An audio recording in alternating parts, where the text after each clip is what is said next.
Hello there, and welcome to Physics with William, where difficult ideas are allowed to slow down, sit quietly for a while, and become a little less intimidating before bed. Tonight, we are stepping into one of those questions that sounds like a tabloid headline at first, and then, the longer you stare at it, the stranger and more serious it becomes. Did CERN find a particle that moves backward in time? It is the kind of sentence that sounds as though someone in a white coat opened the wrong door in a laboratory and let yesterday escape into the corridor. It is also the kind of sentence that hides several different questions inside it, each more interesting than the last. Because maybe the real question is not whether a tiny object is sprinting into the past like a particularly determined commuter. Maybe the real question is whether time itself, at the deepest level of physics, is as one way as it feels when your tea goes cold, your phone battery drops, and a perfectly decent evening somehow becomes midnight without asking permission first. If you're listening from somewhere far from Geneva, or somewhere very close to it, I would love to know where in the world you are and what time it is there right now. It feels appropriate, does it not, to begin a story about time by checking in on your own small corner of it. And if this quiet little investigation turns out to be soothing, or curious, or simply a pleasant way to drift towards sleep, I would be grateful if you liked the video and subscribed. It helps this calm pocket of science find other people who would rather end the day with a puzzle than a panic. Now then, let us ease into it gently, because this is not really a story about a single discovery, or a single machine, or a single particle. It is a story about what physicists mean when they say time, and what they do not mean, which turns out to matter quite a lot. The first thing worth saying, before we get too carried away, is that CERN has not announced a literal little time traveller in the ordinary sense. No particle has been caught leaving a detector on Thursday and arriving on Tuesday in a manner that would allow anyone to warn themselves about an awkward haircut or a bad investment, if only. Physics would be flooded with grant applications, and the rest of us would be flooded with people trying to undo regrettable messages. What CERN and other laboratories have done, and continue to do, is something both subtler and more important. They create extreme conditions in which very short-lived particles appear, change, decay, and vanish. Then they examine those changes with extraordinary care, looking for tiny asymmetries in the laws of nature. Do certain processes behave differently when matter is replaced by antimatter? Do they behave differently when left and right are swapped? Do they behave differently if the direction of time is reversed in the mathematical sense used by physics? These are not decorative questions. They are tests of whether the universe is built from perfectly balanced rules or from rules with a slight lean in one direction. And in physics, a slight lean can explain a great deal. A teaspoon of asymmetry, properly placed, can help explain why anything exists at all. Because if the early universe had treated matter and antimatter with perfect fairness in every relevant way, there is a good chance they would have annihilated each other almost completely, leaving behind a cosmos of radiation and not much else. No stars, no planets, no insomniac philosophers, and certainly no sleepy YouTube videos about time. This is where CERN becomes more than just a famous acronym attached to a very large tunnel. CERN exists to probe the fundamental structure of matter, using some of the most advanced instruments humans have ever built, and among those instruments is the Large Hadron Collider, which sends particles around a ring and collides them at immense energies. Those collisions do not simply smash things apart in a cartoonish way. They recreate for brief instants conditions that let rare particles emerge, particles too unstable to sit around and introduce themselves. They are known through traces, through what they turn into, through the debris they leave behind, through the statistical fingerprints of thousands and millions of events. One of the experiments there, the Large Hadron Collider Beauty Experiment, was designed specifically to study particles containing certain kinds of quarks, and to examine the subtle imbalance between matter and antimatter known as charge parity violation. In other words, CERN is one of the places where nature is asked over and over again whether it is truly impartial. The answer so far has been deeply informative and slightly rude. Nature appears to have preferences, very small preferences, but real ones. And when those preferences appear, physicists pay attention, because small effects in the microscopic world can grow into enormous consequences when the universe is young, hot, and full of possibility. Now, because the title of tonight's subject sounds so dramatic, we should slow down and sort out one of the biggest sources of confusion. In everyday language, running time backward means reversing the order of events. A broken cup becomes a whole cup. Smoke folds itself back into a candle. You hear the answer before the question. But in physics, when researchers talk about reversing time, they often mean something more technical. They're asking whether the fundamental rules would allow a process and its time-reversed counterpart to occur in exactly the same way. This is a symmetry question. It is less like rewinding your life, and more like asking whether the rulebook of nature keeps the same wording if one particular instruction is flipped. That matters because many of the deepest laws in physics are built around symmetries. A law that stays the same under a certain transformation usually points to something stable and fundamental. A law that fails under such a transformation points to a crack in our assumptions, and cracks are where discoveries live. CERN has a long history with this. Decades ago, one of its experiments directly measured a difference in the behavior of certain particles called kaons when the direction associated with time reversal was tested. Later, direct observation of time reversal violation in another particle system was reported by the Bebar experiment in the United States, confirming that time reversal symmetry can indeed fail in particle behavior under the right circumstances. That does not mean your wristwatch is in danger of mutiny. It means the subatomic world does not always treat forward and backward descriptions as exact twins. There is another thread running through all of this, and it is one of the most important in modern particle physics. The universe seems to contain far more matter than antimatter. That is not a minor bookkeeping issue. It is the difference between a universe with galaxies and a universe with almost nothing solid in it at all. CERN studies this imbalance from multiple directions.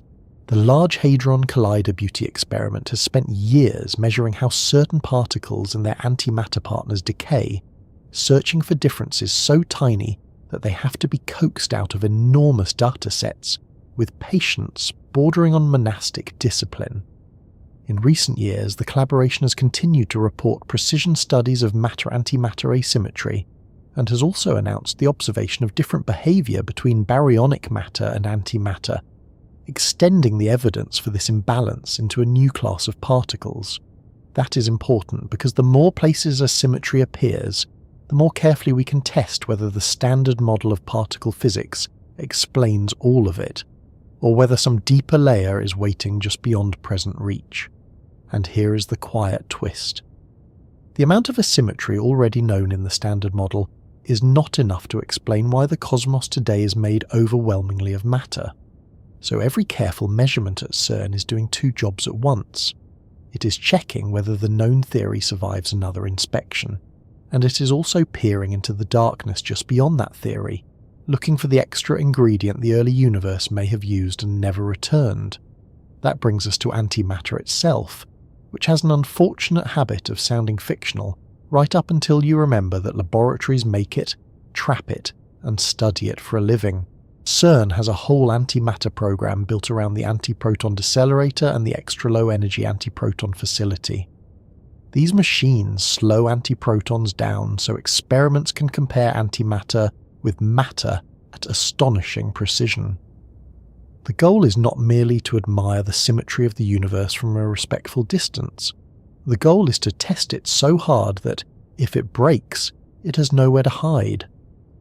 Experiments such as base and alpha are part of that effort, examining whether protons and antiprotons, hydrogen and antihydrogen, obey the expected balance demanded by one of the deepest principles in quantum field theory, the combined symmetry involving charge, parity, and time reversal.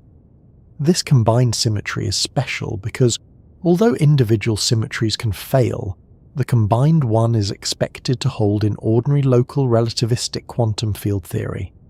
So when CERN compares matter and antimatter with obsessive precision, it is not indulging a scientific hobby. It is checking whether one of the structural beams of modern physics is truly load-bearing. So far, that beam has held. Matter and antimatter look astonishingly alike in the ways the theory says they should, aside from reverse charge and related properties. And yet the cosmos still seems to prefer matter. You can see why physicists find this irritating in the most productive possible way. At this point, someone usually raises the idea that gives this whole topic its most deliciously misleading headline. In quantum field theory, there is a famous interpretation associated with Feynman and Stueckelberg, in which an antiparticle can be treated mathematically as a corresponding particle, moving backward in space and time. This sounds extraordinary because it is extraordinary, but it is also the kind of statement that needs to be handled with oven gloves. It does not mean there is a miniature electron sneaking into yesterday to create paradoxes and embarrass causality. It means that, in the formalism of the theory, certain processes can be described in an equivalent way that looks like a particle moving backward through time coordinates. This is a powerful mathematical reinterpretation. It helps organize calculations and gives deep insight into how particles and antiparticles are related. But it is not a claim that antiparticles literally experience their daily lives in reverse, assuming for a moment that particles have daily lives, which would be a charming but difficult area of research. If an antiparticle at CERN annihilates with ordinary matter, what the detector sees is not a diary from the past. What it sees is a perfectly ordinary physical event happening in the present, described by a theory whose internal bookkeeping is stranger and more elegant than everyday language prepares us for. So when a headline says physicists found a particle moving backward in time, the honest translation is usually something like this. Physicists are exploring phenomena in which the equations allow a backward time interpretation, or they are measuring violations of a symmetry related to time reversal, or they are probing the deep relation between matter and antimatter under combined symmetries, which admittedly is not as punchy, but it is much closer to the truth. The reassuring part, if you like your cause to precede your effect, is that none of this gives us license to send information to the past in a way that would scramble ordinary life. Physics is not casually handing out permission slips for paradoxes. Even in systems where time reversal symmetry is violated, the structure of the theory still protects the ordinary causal order we rely on. The detector records what happened after the collision, not before it. The data are analysed after the particles decay, not in anticipation of them. The weirdness is real, but it is disciplined weirdness. It lives inside exact frameworks, careful experiments, and stubborn limits. That is one of the reasons CERN is such an interesting place to tell this story. It sits right at the intersection of the dramatic and the precise. People hear that scientists are testing whether time can run backward and imagine a laboratory full of glowing portals. What is actually there is much more impressive, in my opinion. There are engineers, cryogenic systems, magnets, ultra-fast detectors, giant collaborations, and years of patient statistical analysis, all devoted to asking whether the most basic symmetries of the universe bend, break, or survive inspection. It is less like sorcery, and more like listening at a locked door for the faintest sound of the mechanism inside. So where does that leave the question we began with? Did CERN find a particle that moves backward in time? Not in the simple storybook sense, no. But CERN has helped build and test the deeper ideas that make the question meaningful in the first place. It has studied asymmetries that tell us nature does not always treat forward and backward on equal terms. It has compared matter and antimatter to extraordinary precision. It has hosted experiments that probe time-related symmetries directly, and others that test the grand combined symmetry, tying charge, mirror reflection, and time reversal together. And surrounding all of that is the tantalizing fact that, at the mathematical level, antiparticles can be described in a way that makes backward time language not mere fantasy, but part of the conceptual machinery of modern physics. The result is not a neat answer, but a layered one. At the scale of ordinary life, time appears to move one way with almost tyrannical consistency. At the level of fundamental laws, some symmetries suggest a deeper balance, while others reveal tiny but crucial imbalances.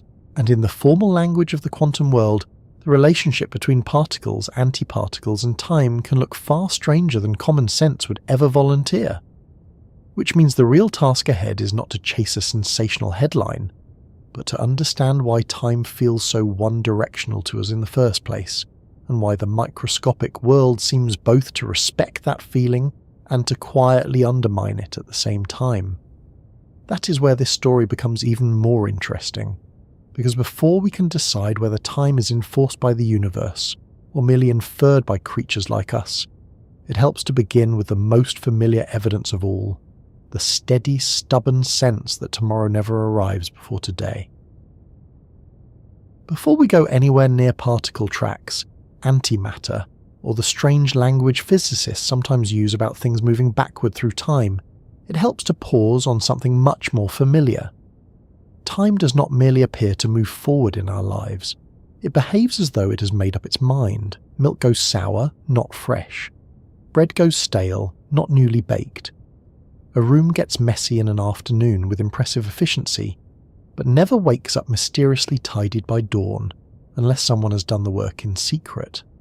If you drop a mug and it shatters across the kitchen floor, nobody expects the fragments to twitch, gather themselves, and hop neatly back onto the table. Our ordinary experience is full of these one-way processes. That everyday fact is so obvious that it barely feels like a scientific problem at all, until physics arrives and quietly says something extremely inconvenient. At the level of many fundamental laws, the equations do not care very much which direction you call forward. The basic rules often work just as well if the motion is described the other way around. So the puzzle is not why we experience a direction of time. The puzzle is why that direction is so overwhelming in ordinary life when so much of the microscopic rulebook seems, at least to a good approximation, indifferent to it. That is the first important distinction to hold on to. There is a difference between the laws and the histories that unfold under those laws. A law may be time-symmetric, while the actual world described by that law is not. Think of it in a less grand setting. The rules of chess do not force a player to make a foolish opening move, but once one is made, the rest of the game unfolds from that choice. In much the same way, physics allows many kinds of evolution, yet the universe we inhabit seems to have begun in a very special condition that set the stage for everything that followed. This is why physicists so often talk about the arrow of time not as something written directly into every fundamental law, but as something emerging from boundary conditions, especially the fact that the distant past appears to have had unusually low entropy. That phrase can sound forbidding, but the basic idea is manageable. The universe seems to have started in a state that was much more orderly, or at least much more special, than the states it could have been in. From there, it had a great many more ways to become less special than more. That imbalance is what gives time its everyday direction. Entropy is the word that usually arrives here, and immediately makes people suspicious that someone is about to turn a simple point into a dense paragraph with unfortunate consequences. But entropy, at least in this setting, is not as terrifying as its reputation suggests. You can think of it as a measure of how many microscopic arrangements correspond to the same large-scale appearance. A tidy desk has only a limited number of ways of being tidy. A messy desk has a vast number of ways of being messy. A drop of perfume concentrated in one corner of a room is a highly special arrangement. The same perfume molecules spread thinly through the air can be arranged in an enormous number of ways while still looking, to us, like a room that simply smells faintly of perfume. The reason the smell spreads is not that the molecules hold a meeting and vote for chaos. It is that there are overwhelmingly more disordered arrangements than ordered ones, so the system naturally wanders toward what is statistically abundant. That is why coffee cools, smoke disperses, and the back seat of a car acquires receipts, wrappers, and one lonely coin with astonishing regularity. This also explains something people often find surprising the first time they hear it. The second law of thermodynamics is not saying that a decrease in entropy is absolutely forbidden in the way that a square circle is forbidden.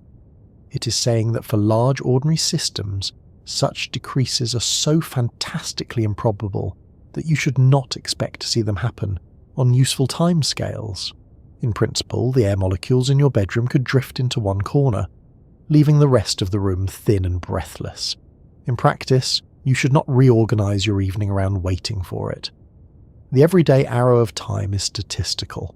It comes from the brute arithmetic of huge numbers of particles and huge numbers of possible configurations. That is why irreversibility feels solid and dependable, even though the microscopic dynamics underneath can be largely reversible. The laws allow both directions. Probability overwhelmingly favours one, and probability, when multiplied by astronomical numbers of particles, becomes the kind of practical certainty on which people safely make tea. There is an old complaint in physics, raised in different forms for well over a century, that goes roughly like this. If the microscopic laws are mostly reversible, why does the macroscopic world behave irreversibly? Why do eggs scramble, but not unscramble? Why does heat spread out rather than spontaneously gather itself into useful pockets? Why does the movie of everyday life look obviously wrong when played backward, even if the microscopic laws often do not object in the same way?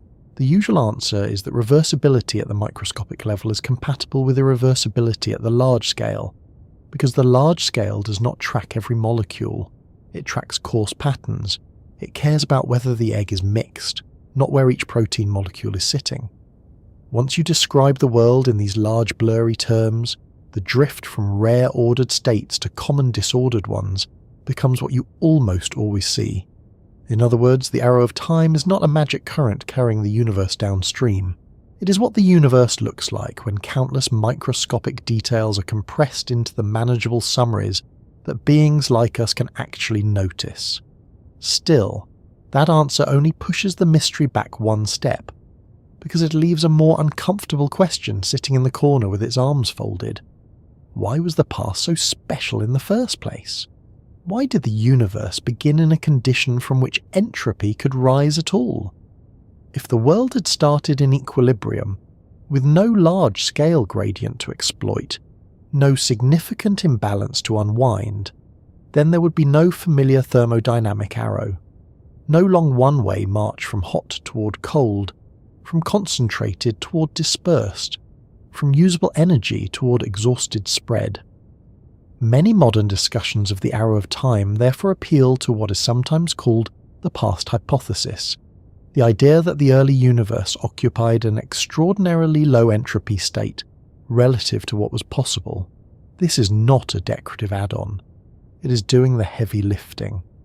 Without a special past, the second law does not give you the lived difference between before and after that structures ordinary experience.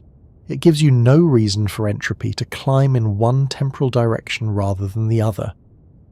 What makes that especially strange is that the early universe, as far as large-scale matter distribution goes, looked remarkably smooth.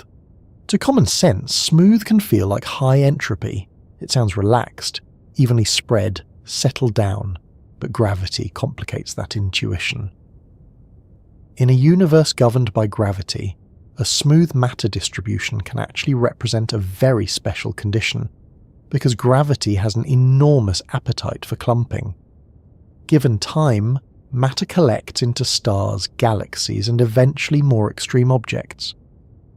The smooth early cosmos therefore seems to have been a kind of low entropy starting point, from which much more structure and much more entropy production could emerge. This is why the arrow of time is often tied not only to thermodynamics in the local sense of tea cooling on a desk, but to cosmology in the larger sense of how the universe began. Your cooling tea and the history of the cosmos are not obvious dinner companions, but on this question they are seated rather close together. Once you see that, many other arrows begin to line up behind the thermodynamic one like polite but insistent relatives. There is the memory arrow. We remember the past and not the future. There is the causal arrow. Causes seem to come before effects. There is the practical arrow. We deliberate about what has not yet happened, not what already has. These may feel like separate features of life, but a great deal of thinking in physics and philosophy connects them to the same underlying asymmetry. Records and memories are physical traces. They exist because present states contain reliable information about lower entropy states that came before them. A footprint in wet ground, a photograph on a phone, a bruise, a tree ring, a fossil, a receipt in your coat pocket from a purchase you had forgotten until this unfortunate moment. All of these are traces of what has already happened. The future does not leave traces behind in the present in the same abundant way. That asymmetry in records is one of the reasons the past feels fixed and the future feels open. We have evidence of one and projections about the other. This is also why the feeling of time flowing can be more slippery than the arrow itself. Physics is reasonably comfortable talking about asymmetry in processes. It is much less comfortable talking about time itself, as though it were a liquid moving past us. The thermodynamics story explains why there is a direction in which entropy increases, why broken things stay broken unless work is done, why traces accumulate behind events rather than ahead of them. But that is not quite the same thing as explaining the psychological sensation that moments are arriving and departing in a steady stream. Some philosophers and physicists think the feeling of flow is largely a feature of consciousness and memory, a way brains organize changing information. Others think there is more to it. Either way, the ordinary one-way character of the world does not require a cosmic conveyor belt. It requires a universe with the right asymmetry in its history and systems capable of recording that asymmetry. The rest may be how creatures like us experience living inside it. There is one more detail that is worth keeping close, because it helps prevent the whole discussion from sounding more mystical than it needs to. The arrow of time does not mean that order never appears. Local order appears all the time. Your refrigerator cools its contents. A snowflake forms. A seed becomes a tree. A child builds an improbably intricate pillow fort and then refuses to dismantle it on constitutional grounds. None of this violates the second law because the relevant point is not that every small region must always become more disordered in every visible respect. The point is that when you include the wider system, the total entropy still tends to increase. Local order is often purchased by exporting disorder elsewhere. The refrigerator warms the kitchen at the back. Living organisms maintain structure by consuming free energy and releasing heat. Even the most disciplined home office is usually backed by a larger trail of coffee cups, chargers, paper scraps, and an air of concentrated negotiation with reality. So when we say time seems to flow one way, we're not saying everything everywhere becomes uniformly shabby at every moment. We're saying the overall bookkeeping has a preferred direction. By now, the shape of the problem starts to come into focus. Everyday life looks irreversible because macroscopic systems overwhelmingly evolve from rarer states to more common ones, because the universe appears to have begun in a remarkably special low-entropy condition, and because memory, records, and causation all seem to ride on that same gradient. That is why spilled milk stays spilled, and why yesterday leaves traces while tomorrow does not. But there is still something unsettling here, and it is the very thing that makes the road to CERN worth following. If the familiar arrow of time comes from statistics, initial conditions, and large numbers, then perhaps it is not the deepest feature of reality after all. Perhaps it is emergent, practical and real, in the way weather is real, robust and undeniable at our scale, yet not written into nature in quite the way we first imagine. And once that suspicion appears, the next question arrives almost immediately. If the one-way character of time is not obvious in the deepest laws, what symmetries do those laws actually have? And what happens when nature breaks them, even slightly? That is where the story begins to narrow from broken mugs and cooling tea to the much stricter language of modern physics. Because before we can ask what CERN has seen, we need to know what it means for nature to remain unchanged when you flip, swap, or reverse the basic ingredients of a process. Once you start asking whether time might fail to behave the way it does in ordinary life, physics almost immediately leads you to a larger idea, and that idea is symmetry. This is one of those words that sounds harmless until scientists get hold of it. In daily life, symmetry usually means something looks balanced. A face seems symmetrical if the left and right sides roughly match. A snowflake feels symmetrical because you can turn it and keep finding the same pattern. In physics, though, symmetry means something more powerful. It means you perform a transformation, and the basic law does not change. You rotate a system, move it somewhere else, compare it today and tomorrow, or replace certain ingredients with corresponding ones, and the underlying rule remains the same. This is why symmetry matters so much. It is not about decoration. It is about what the universe refuses to care about. If a law of nature does not care where you place the experiment, or how you orient it, or which inertial frame you use, then that indifference is telling you something deep about reality. Modern physics is full of such indifferences, and much of its success comes from taking them very seriously indeed. A useful way to think about this is to separate the symmetry of an object from the symmetry of a law. The object in front of you does not have to be neat or balanced for the law governing it to be symmetric. A lopsided asteroid tumbling through space is not a model of elegance, but the laws that describe its motion can still possess rotational symmetry. That distinction matters, because physics is usually less interested in whether a particular thing looks tidy, and more interested in whether the rulebook changes when you describe the same situation from a different angle. The laws of physics, as Emmy Noether helped make clear in the early 20th century, are often linked to conservation laws through continuous symmetries. If the laws do not change over time, energy is conserved. If they do not change from place to place, momentum is conserved.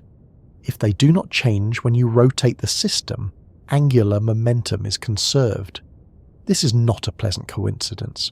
It is one of the structural connections that turn symmetry from a nice geometric idea into one of the central organizing principles of modern science.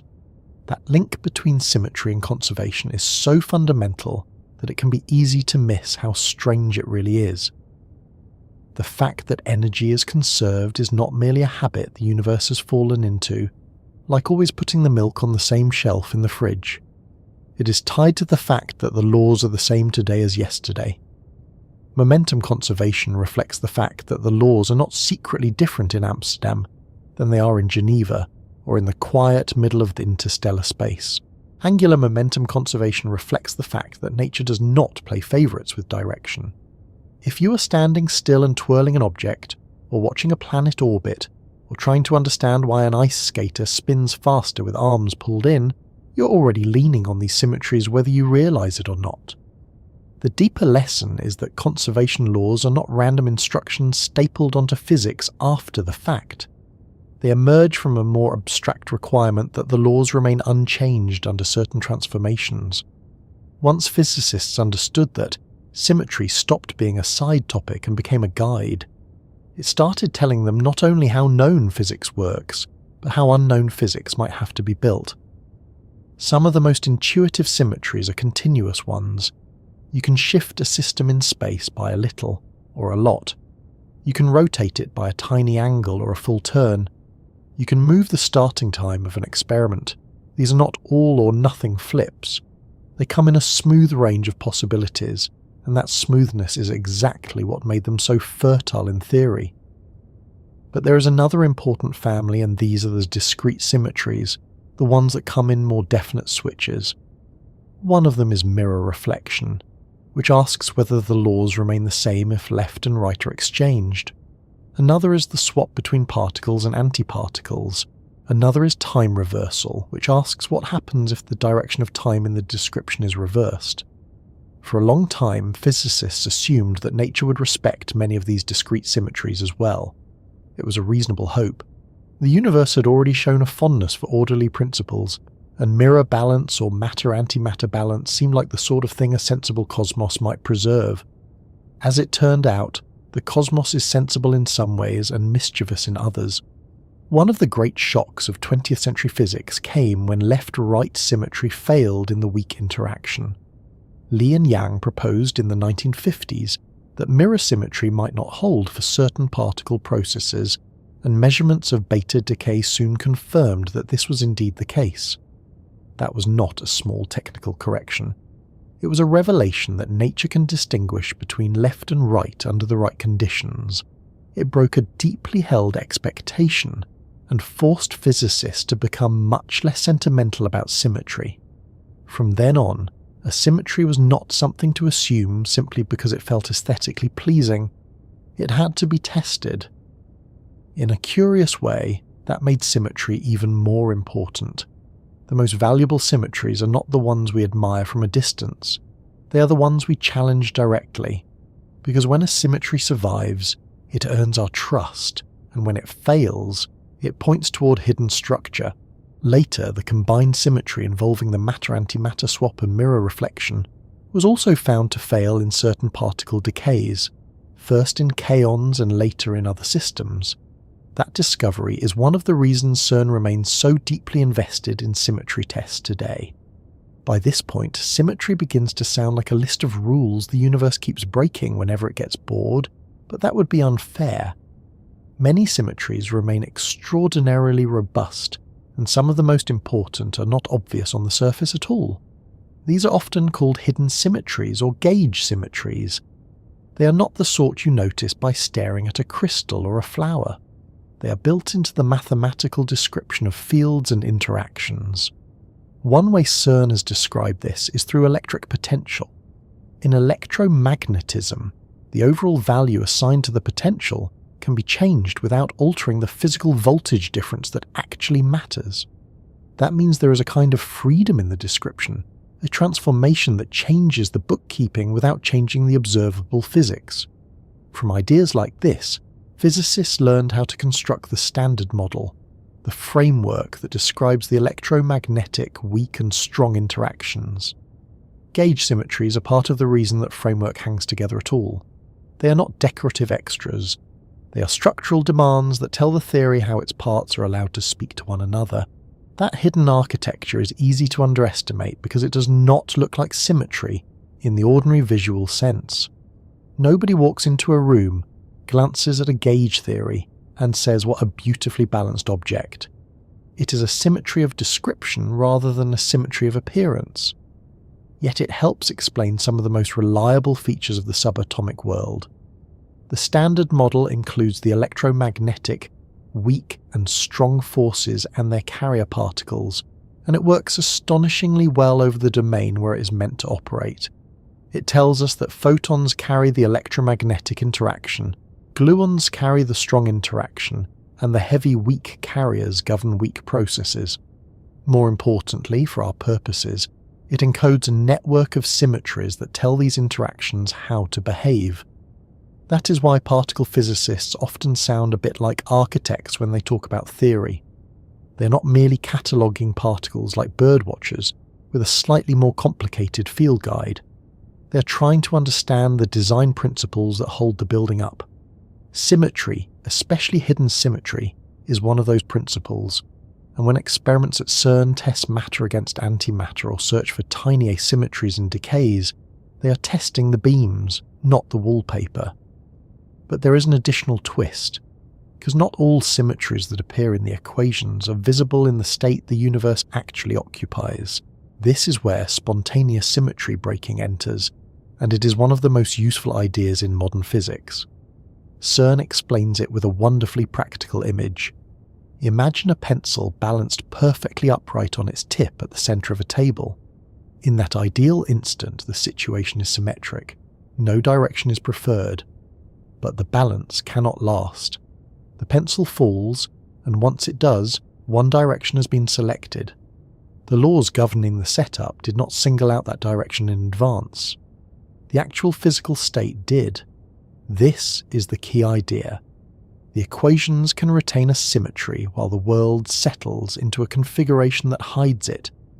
That is exactly the sort of mechanism used in the story of the Higgs field. The electroweak theory required a way to preserve the underlying consistency of the theory, while still allowing the weak force carriers to be massive. The solution was the Higgs field together with spontaneous symmetry breaking. The symmetry remains in the deeper description, but the world we observe is the world after that symmetry has been hidden by the state the field chose. This is one reason the discovery of the Higgs boson mattered so much. It was not simply the addition of one more particle to an already crowded catalogue. It was evidence for a mechanism that allows a symmetry-rich theory to give rise to the less obviously symmetric world we actually see. According to CERN, the Higgs field filled the early universe in a symmetric but unstable state, and then settled into a more stable configuration that broke the initial symmetry, while leaving the equations themselves in working order. In that new configuration, the weak force carriers acquired mass, and other elementary particles also acquire mass through interaction with the field. That is a beautiful example of how physics often treats symmetry. It does not merely ask whether a symmetry exists. It asks whether it is exact, hidden, broken, approximate, or combined with other symmetries in a more subtle package. This is why hidden symmetries matter so much for a topic like ours. If time seems to move one way, and if certain transformations do or do not leave the laws unchanged, we need to know whether we are dealing with a symmetry that is exact, one that is only approximate, or one that survives only in combination with others. The combined packages are especially important in particle physics. Individual discrete symmetries can fail, yet certain combinations are expected to remain intact in ordinary local, relativistic quantum field theory. CERN describes one of the central ideas of the Standard Model as follows. If you simultaneously swap a matter particle for its antimatter version, flip space as if viewed in a mirror, and reverse the direction of time, then there should be no difference in the behaviour of the two particles. That combined symmetry is one of the deepest benchmarks in the subject. If it were found to fail, physicists would not treat that as an interesting footnote. They would treat it as a sign that something essential in the current framework is incomplete. This is why experiments with anti-hydrogen, anti-protons, and precision clocks matter so much. At CERN, the alpha experiment uses anti-hydrogen spectroscopy to compare antimatter with ordinary hydrogen, and the base experiment compares the fundamental properties of antiprotons and protons with extraordinary precision. They are not doing this because comparison is a wholesome scientific habit. They are checking whether one of the most central symmetry packages in modern physics remains unbroken under very demanding scrutiny. All of this can make symmetry sound austere, almost bureaucratic, as though the universe were governed by an enormous committee devoted to invariance policy. In practice, symmetry is more like a quiet guide to what nature values and what it ignores. It tells us when a difference in description is physically meaningless, and when a small asymmetry can carry huge consequences. It explains why some quantities are conserved, why certain interactions are allowed, why others are forbidden, and why the Standard Model has the shape it does. It also tells us where to look when the model seems incomplete. The fact that observed charge parity violation is too small to explain the cosmic excess of matter over antimatter has turned symmetry tests into a search for missing ingredients. CERN experiments studying mesons, baryons, antimatter atoms, and the Higgs sector are all in different ways probing whether the hidden symmetries we know are the whole story or merely the visible part of it. What looks like abstract mathematics becomes, under the detector lights, a very practical question. Does nature follow the elegant plan we have inferred, or is there an additional asymmetry waiting to be found in the fine print? And this is the point where the discussion turns naturally back toward time. Once you understand symmetry as the question of what can be changed without changing the law, time reversal stops sounding like a cinematic trick and starts sounding like a serious diagnostic tool. If a process is described with the direction of time reversed, does the basic rule still hold? If it does not, how does that failure relate to the other discrete symmetries? If one symmetry falls and another survives only in combination, what exactly is nature preserving underneath the surface? These are not separate puzzles from the ones we have just been discussing. They are the next step. Hidden symmetries teach us that the universe can be more balanced in its laws than it appears in its visible states, and broken symmetries teach us that small departures from perfect balance can shape the entire world we inhabit. So before we return to CERN and ask what it means to test time itself, it helps to look directly at that specific transformation and ask a plainer question. When physicists say they reverse time, what exactly are they reversing, and what counts as the same process once that reversal has been made? By the time people hear the phrase reversing time in physics, the mind usually rushes somewhere very dramatic. It imagines clocks spinning backward, teal assembling into dry leaves, and physicists at CERN discovering a tiny outlaw that has slipped out of ordinary chronology and wandered into yesterday. The reality is both less theatrical and more interesting. When physicists talk about time reversal, they're usually not describing an object literally travelling into the human past. They are asking a stricter question about the laws themselves. If you take a physical process and describe it with the direction of time reversed, do the rules still work in exactly the same way? In other words, is the law indifferent to which temporal direction you call forward? That is the heart of time reversal symmetry. It is not a promise that the world will obligingly run backward for you. It is a test of whether the underlying rulebook notices that you change the sign of time in the description. CERN has described time reversal symmetry in almost exactly this sense, as invariance under change of time direction, and older CERN teaching material makes the point even more plainly by saying that what is being reversed is not some object arriving from the future but the motion itself. That distinction between reversing time and reversing motion matters more than it first appears to. If you film a pendulum swinging, a planet orbiting, or two billiard balls colliding, and then play that film backward, many such scenes still look physically acceptable. Nothing in the basic mechanics immediately cries foul. The reason is that a great many familiar laws are approximately time-symmetric. CERN noted in its press material on the subject that the classical laws associated with Galileo, Newton, and Einstein do not distinguish between past and future in the simple sense. In the microscopic world of single-particle reactions, older CERN lecture material likewise states that thermodynamic complications can often be neglected, and time invariance is realized to a good approximation. What that means in practice is that if a motion is allowed by the law, the opposite motion may also be allowed by the same law. This is already a rather different picture from everyday life, where a smashed glass looks absurd when played backward, because ordinary life is governed by thermodynamic irreversibility, layered on top of microscopic laws that are often more balanced than appearances suggest. So when physics asks whether time can be reversed, it is not starting with broken mugs and disappointed kitchen floors. It is starting with the symmetry properties of the rules. Once you move from that broad idea to the actual transformation, the picture becomes more technical, but still manageable. Under time reversal, one does not simply pick up the whole universe and slide it to a different date as if changing the page in a diary. The key quantity is associated with motion change sign.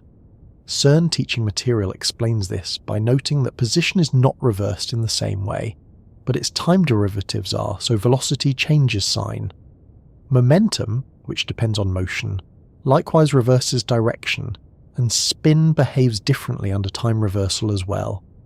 This is why the clean intuitive image is not an object teleporting into the past, but the motion of a process being run the other way.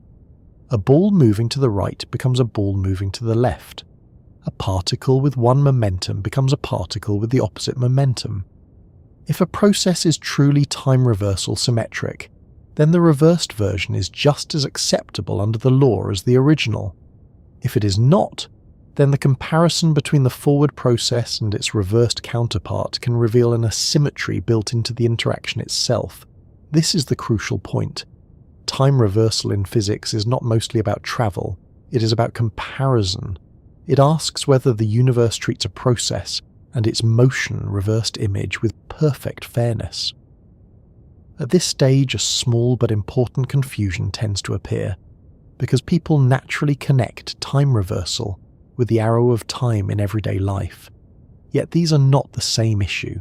The ordinary arrow of time is the familiar fact that eggs scramble and do not unscramble, hot tea cools and does not heat itself, and yesterday leaves records while tomorrow does not. CERN, summer lectures on symmetry, make this distinction explicitly. They note the daily experience does not correspond to time reversal invariance, and connect macroscopic irreversibility to thermodynamic entropy, while also stressing that in the microscopic world the question is different. This is why a laboratory observation of time reversal violation is not the same as proving that the whole universe runs on a one-way cosmic motor. In the particle case, one is studying a tiny difference between the behavior of a process and the behavior of its time-reversed counterpart. That is a much narrower and more exact question than the broad human experience of before and after. If anything, this makes the subject more interesting, because it means nature may allow one set of asymmetries at the level of particle interactions, while our everyday sense of forward time emerges from a much larger thermodynamic story. Both matter, but they are not interchangeable. There is also a practical difficulty that makes time reversal harder to test than it sounds. With stable classical systems, at least in imagination, you can picture the reversed motion and ask whether it still fits the law. But many of the particles that interest high-energy physicists are unstable. They decay almost immediately. You cannot simply record a short-lived meson, play the film backward, and claim you have performed a direct time reversal test. Nature is not obliged to provide the exact reversed initial conditions on demand, and unstable systems make the problem even more delicate. This is one reason older claims about time asymmetry had to be interpreted carefully. Esler explains that time violation had previously been seen in neutral kaons at CERN, but that measurement was not considered a direct observation, because it was difficult to disentangle time reversal violation cleanly from related symmetry breaking. That caveat is not a weakness, it is an example of physicists being unusually careful with language. If you want to say nature treats forward and reverse processes differently, you need a way to compare truly corresponding transitions, not merely similar-looking decays. That is why the direct observation reported by the Babor experiment was such a landmark. The experiment used entangled neutral B mesons produced in pairs. Because the two mesons were entangled, the decay of one could be used to infer the state of its partner at that same moment. Researchers then compared transitions between well-defined states and the corresponding reverse transitions. According to SLAC, they found that these transformations occurred much more often in one direction than the other, giving the first direct observation of time reversal violation. Physics World later recognized the result as one of the major breakthroughs of that year, precisely because it separated this question from the older, more indirect reasoning through related symmetries. It was not a matter of watching a particle physically crawl backward into the past. It was a matter of comparing a transition with the transition that should count as its time-reversed partner and seeing that the rates did not match. That is a beautifully strict form of asymmetry. It says that in certain weak interaction processes, the universe does not treat forward and reverse transitions as exact equals. Now, if that sounds like a profound insult to the idea of symmetry, the universe quickly replies that symmetry in particle physics is often more subtle than any single transformation by itself. Time reversal sits beside two other discrete transformations that have been central to modern physics. One exchanges particles with antiparticles, another flips left and right as in a mirror reflection. CERN teaching material treats these together because nature can violate one or two, while still respecting a deeper combined symmetry. The combined charge parity time theorem, which CERN experiments such as alpha and base test through precise comparisons of matter and antimatter, states that any local Lorentz invariant quantum field theory should remain invariant under the successive application of all three. CERN teaching material summarizes this theorem directly, and the alpha collaboration explains its practical consequence in a very concrete way by saying that hydrogen and antihydrogen should have the same spectrum if the theorem holds. So even when time reversal by itself is violated in certain weak processes, that does not mean all structure has collapsed into chaos. It means the bookkeeping of symmetry must be done carefully, because nature may preserve a deeper balance while allowing particular pieces to lean slightly out of line. This is where the public language of backward time becomes especially treacherous. A time reversal test in physics does not usually ask whether a later event causes an earlier one, and it does not by itself imply the sort of paradoxes beloved by science fiction. Causality in the ordinary sense remains firmly in place. Detectors record signals after particles are produced. Analyses are performed after data are collected. A weak interaction process that violates time reversal symmetry is not sending a message to the past. It is showing that when you construct the appropriate reverse comparison, the universe assigns a slightly different behavior to it. That is a much subtler kind of strangeness. It is one reason the phrase particle moving backward in time can be so misleading. In the technical language of quantum field theory, there are interpretations and diagrammatic descriptions where antiparticles can be treated in ways that look like particles moving backward in time, but that is not the same as a detector watching cause and effect unravel. That deeper story belongs a little later. For now, the important thing is to separate three ideas that people often tangle together: time reversal as a symmetry operation, the thermodynamic arrow of time in daily life, and literal time travel in the popular sense are not the same thing, even if the headlines insist on introducing them at the same party. Another useful way to understand time reversal is to notice how demanding a true test has to be. It is not enough to see that a process happens and then imagine its reverse. You need to identify the correct transformed states and compare like with like. That is why particle physics relies so heavily on carefully defined initial and final states, and why entanglement turned out to be so helpful in the Babar result. It gave experimenters a way to know what state the undecayed meson occupied when its partner decayed. Without that kind of control, claims about direct time reversal violation would remain muddy. This helps explain something else as well. Physicists are often less impressed by dramatic language than by clean definitions. Saying that nature violates time reversal means something very precise in the context of particle transitions. It does not mean the entire cosmos has become temporally lawless. It means a well-defined transformation that should leave the rule unchanged if the symmetry holds has been tested and found not to hold exactly in that case. That kind of precision is one of the reasons high-energy physics has earned so much trust. It is forever taking exciting-sounding ideas and forcing them to sit still long enough to be stated properly. CERN enters this story not just as a place with powerful machines, but as one of the institutions where these distinctions were sharpened over decades. The older CPL-EAR work at CERN helped establish that time-related asymmetry in neutral kaons was real, even if the interpretation did not yet meet the later standard of a direct test. CERN has also become central to the wider symmetry program through its antimatter facilities, where experiments compare protons with antiprotons and hydrogen with antihydrogen to test the deeper combined symmetry structure on which modern quantum field theory rests. BASE has reported proton-antiproton comparisons at remarkable precision, and Alpha continues to use antihydrogen spectroscopy as a model-independent test of the combined theorem. Put simply, CERN is one of the places where time reversal is not treated as a metaphor. It is treated as part of a framework of exact transformations that can be confronted with data. That matters because it keeps the discussion honest. The question is never just whether time feels strange. The question is what transformation has been applied, what comparison has been made, and what the detector actually says. So when someone says reversing time in physics, the calm answer is this. It means taking the equations or the state transformation seriously enough to ask whether the law remains the same when the temporal direction of motion is reversed.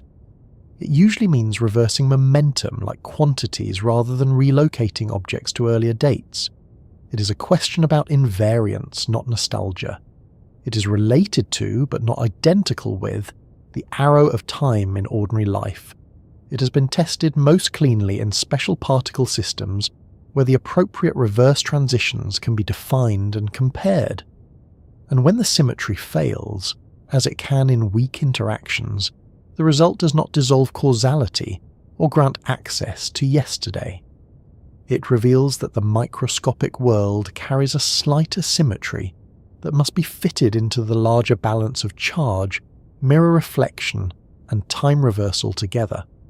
Once that is clear, the next step becomes easier to appreciate, because these ideas are not settled by philosophical reflection alone. They're tested in places built to catch nature in the act while its most short-lived particles flash into being and vanish again. And that is exactly why the story now needs to move underground and into the machinery, where collisions lasting less than a heartbeat can still tell us something immense about whether the laws of the universe truly care which way the clock is facing.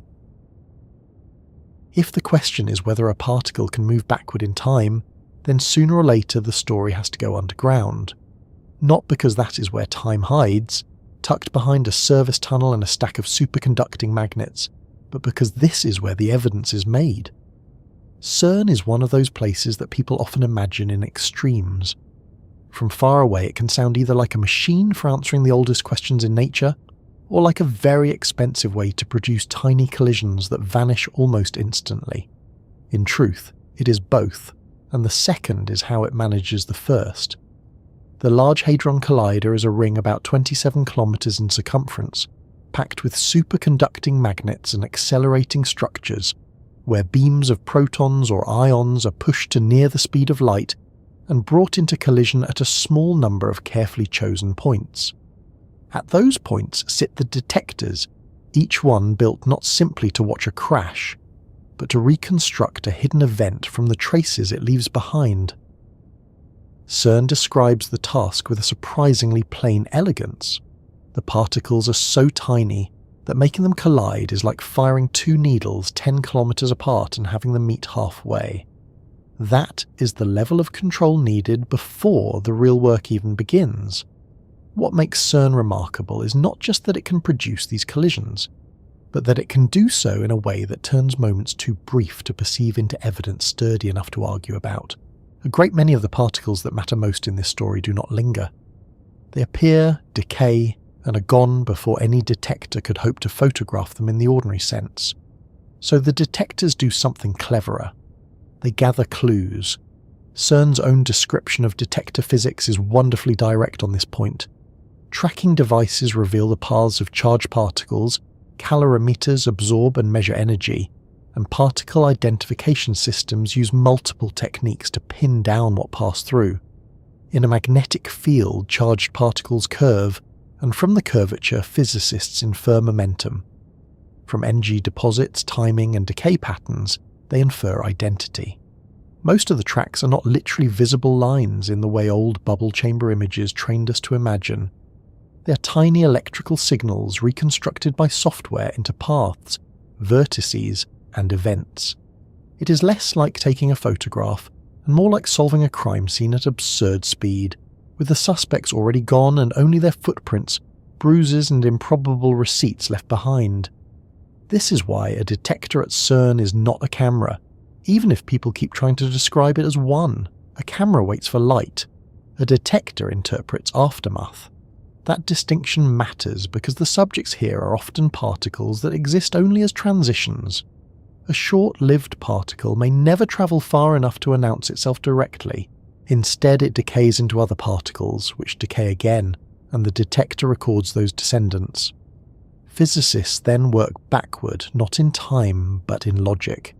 They ask which original particle most plausibly produced the pattern they see. They repeat this over millions or billions of events, and slowly a population-level truth begins to emerge. That is one of the quiet marvels of CERN. Individual events are fleeting, almost beyond imagination, but when collected carefully enough they become long stories. A rare asymmetry in a decay channel, a slight preference for one outcome over another, a mass peak standing above the statistical background. These are not dramatic in the instant. They become dramatic through accumulation. The 4 large detectors that most people hear about each occupy a different role in that storytelling. ATLAS and CMS are the broad listeners, the large general-purpose experiments designed to look for a wide range of physics, from the Higgs boson to possible signs of dark matter or extra dimensions.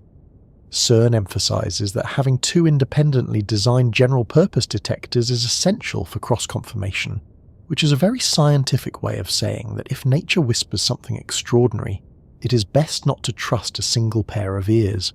ATLAS, sitting in a cavern about 100 meters below ground, is the largest volume particle detector ever built, with layered systems that record paths, momenta, and energies, and a trigger system that decides which events to keep from the enormous torrent of collision data. CMS, though built differently, pursues the same broad goals, using a huge solenoid magnet at the heart of a detector that was assembled in sections and lowered underground.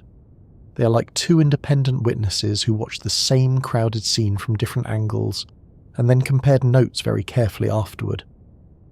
Then there is ALICE, which is quieter in public imagination, but essential in the larger narrative of time and origin. ALICE is dedicated to heavy ion physics and to studying strongly interacting matter at extreme energy density, where a state called quark-gluon plasma forms. That matters because the early universe was not always a place of neatly packaged protons and neutrons. Under sufficiently extreme conditions, the familiar bound structures of ordinary matter give way to something hotter, denser, and more primordial. CERN's current plans for the 2026 run include several weeks of lead-ion collisions, specifically to recreate these extreme conditions and to let Alice study them. In a story about whether time has a preferred direction, and whether the universe built in asymmetries from the start, this matters more than it might first appear. To understand the present world, CERN often has to recreate something closer to the past, not by reversing time, but by reproducing conditions under which the rules reveal a little more of their original temperament. For the topic we are following, though, one detector matters in a particularly intimate way, and that is LHCb. Unlike ATLAS and CMS, which surround the collision point more completely, LHCb is built as a forward spectrometer. CERN explains that it specializes in investigating the slight differences between matter and antimatter by studying particles involving the beauty quark, and that instead of enclosing the interaction point, it uses a series of sub-detectors to catch mainly forward-moving particles thrown out in one direction. There is something very fitting about that design. The detector is not trying to see everything equally. It is tuned for a class of stories in which short-lived particles containing beauty quarks are produced, and then decay in ways that may reveal minute asymmetries. These are precisely the kinds of processes that matter for the question of why our universe seems to contain matter in abundance and antimatter in scarcity. LHCb sits about 100 meters below ground near Ferney-Voltaire, more than 20 meters long, and its purpose is almost philosophical in its consequences, even though the hardware is unapologetically practical. It exists to measure tiny imbalances with enough precision that a cosmic mystery can be interrogated by statistical means. That point is worth lingering on because it says something important about how physics advances. Nature does not usually hand over its deepest secrets in a single theatrical gesture. Instead, it leaves a bias, a fractional preference, a pattern that emerges only when enough events have been counted and enough backgrounds removed. In 2025, CERN announced that LHCb had revealed a fundamental asymmetry in the behavior of baryons, extending the study of charge parity violation into a new domain. The collaboration reported overwhelming evidence that certain baryons and their antimatter counterparts do not behave in perfectly mirrored ways. This was not discovered because anyone saw a particle do something outrageous in plain view. It was discovered because the machine could produce large enough numbers of beauty baryons, and the detector could pinpoint their decay products with enough accuracy to compare rates and patterns. The particles were fleeting. The story they told was not. It fed directly into the question of why matter may have prevailed after the Big Bang, which is one of the longest stories physics knows how to tell. And still, the collisions are only half the tale. The other half is selection and memory. CERN notes that up to about 1 billion particle collisions can occur every second inside the LHC detectors, and that it's simply impossible to read out all of them. So the experiments rely on trigger systems, fast decision-making layers that decide which events are worth keeping and which can be discarded. Atlas uses an advanced trigger to decide what to record and what to ignore. LHCb, in its more recent running mode, shifted to reading out the whole detector at the full bunch crossing rate and using real-time analysis to make the selection more flexible and precise. This is a lovely example of modern particle physics becoming as much a science of information as a science of matter. The events do not merely happen, they must be noticed, filtered, reconstructed, and distributed. The worldwide LHC computing grid exists because the data volume is far beyond what any one centre could comfortably digest alone. CERN describes it as distributed infrastructure for storing, distributing, and analysing the LHC data, giving thousands of physicists near real-time access to the experimental record. So when we say CERN found something, we're often really describing a collaboration between beam optics, cryogenics, electronics, trigger logic, software, and global computing. The event may occur in a fraction of a second, but the act of understanding it is a civilizational effort in miniature. There is also another side of CERN that belongs in this discussion because not all the relevant questions are asked by smashing beams together at the highest possible energies. Some questions, especially those about antimatter, require the opposite instinct. They require slowing things down. The antiproton decelerator exists for exactly this reason. CERN describes it as a unique machine that produces low-energy antiprotons for antimatter studies and for creating antiatoms. The process begins brutally enough, with a proton beam fired into a metal target to create a spray of secondary particles that includes antiprotons, but those fresh antiprotons are much too energetic and unruly for delicate precision work. The job of the decelerator is to tame them.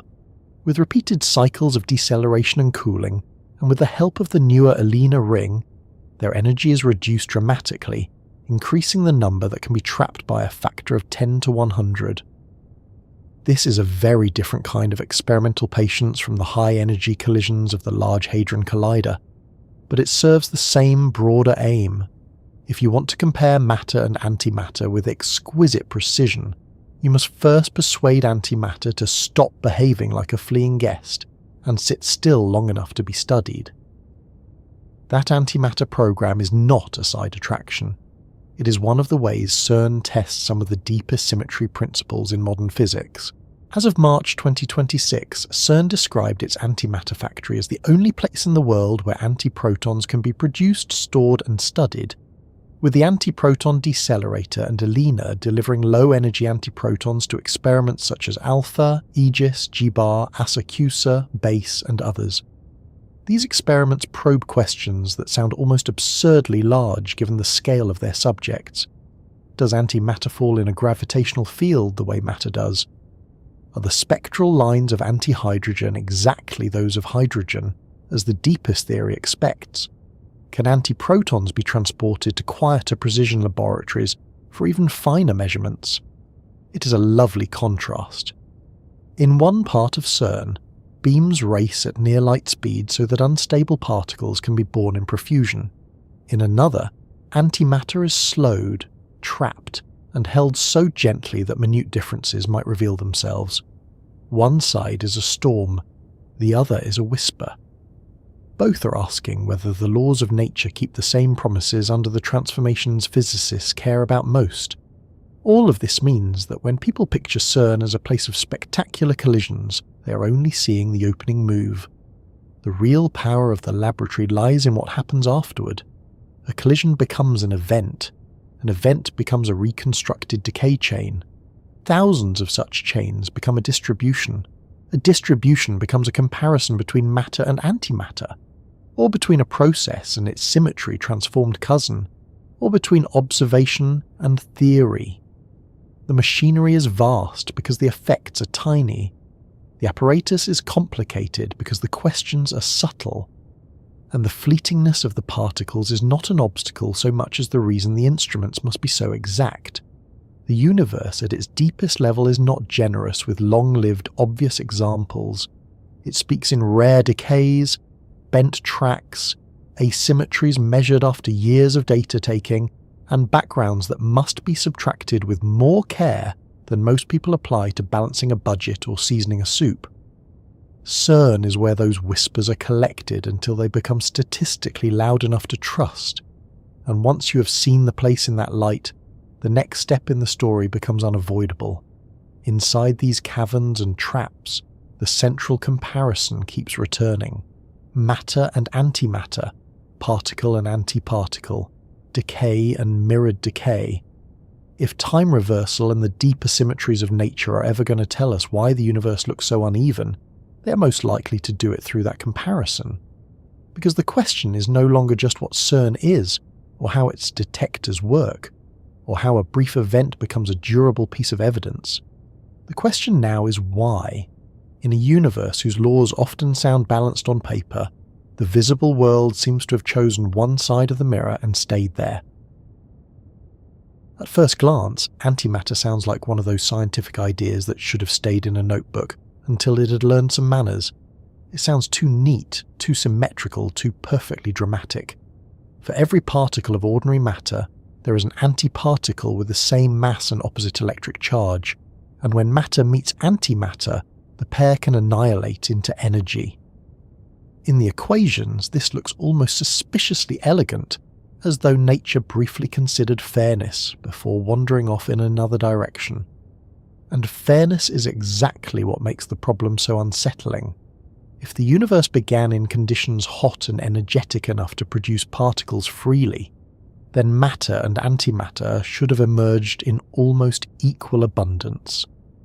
If that equality had remained exact, nearly all of it should have annihilated away, leaving behind a cosmos that was mostly radiation and not much else.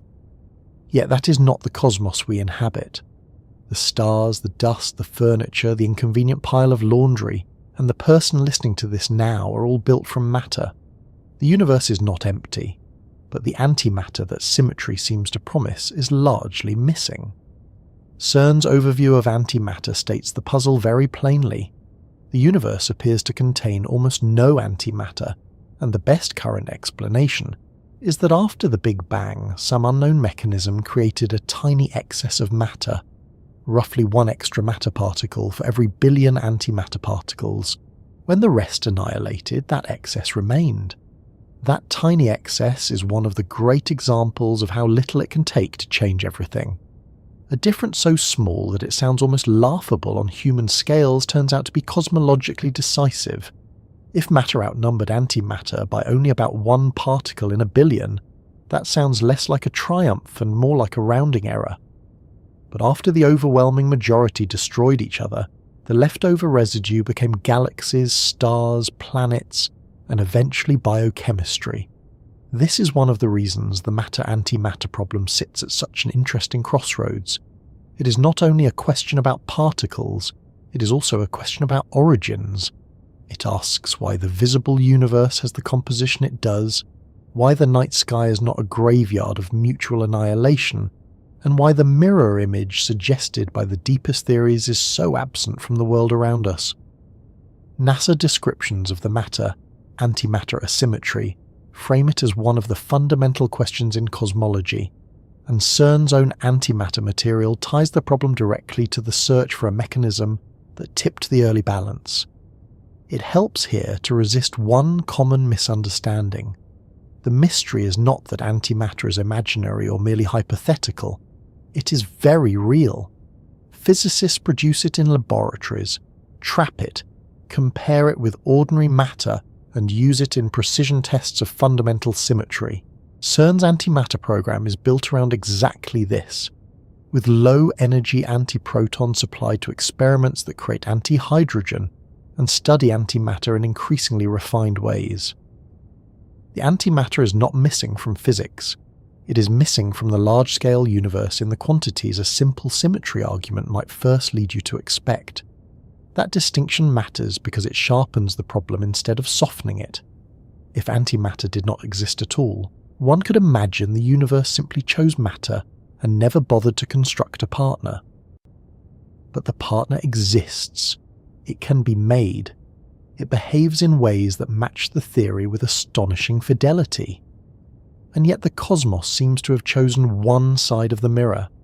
That is why the phrase uneven mirror fits so well. The mirror is real. It reflects faithfully in many respects. It just does not seem to be populated equally. There is something almost impolite about how balanced the theory looks compared with how unbalanced the sky appears. At the level of known particle properties, matter and antimatter are impressively well matched. High-precision antihydrogen experiments at alpha are used to test the combined charge parity time symmetry by comparing the spectrum of antihydrogen with that of ordinary hydrogen, and these measurements remain consistent with that symmetry at very high precision. The same general picture holds for other comparisons between protons and antiprotons.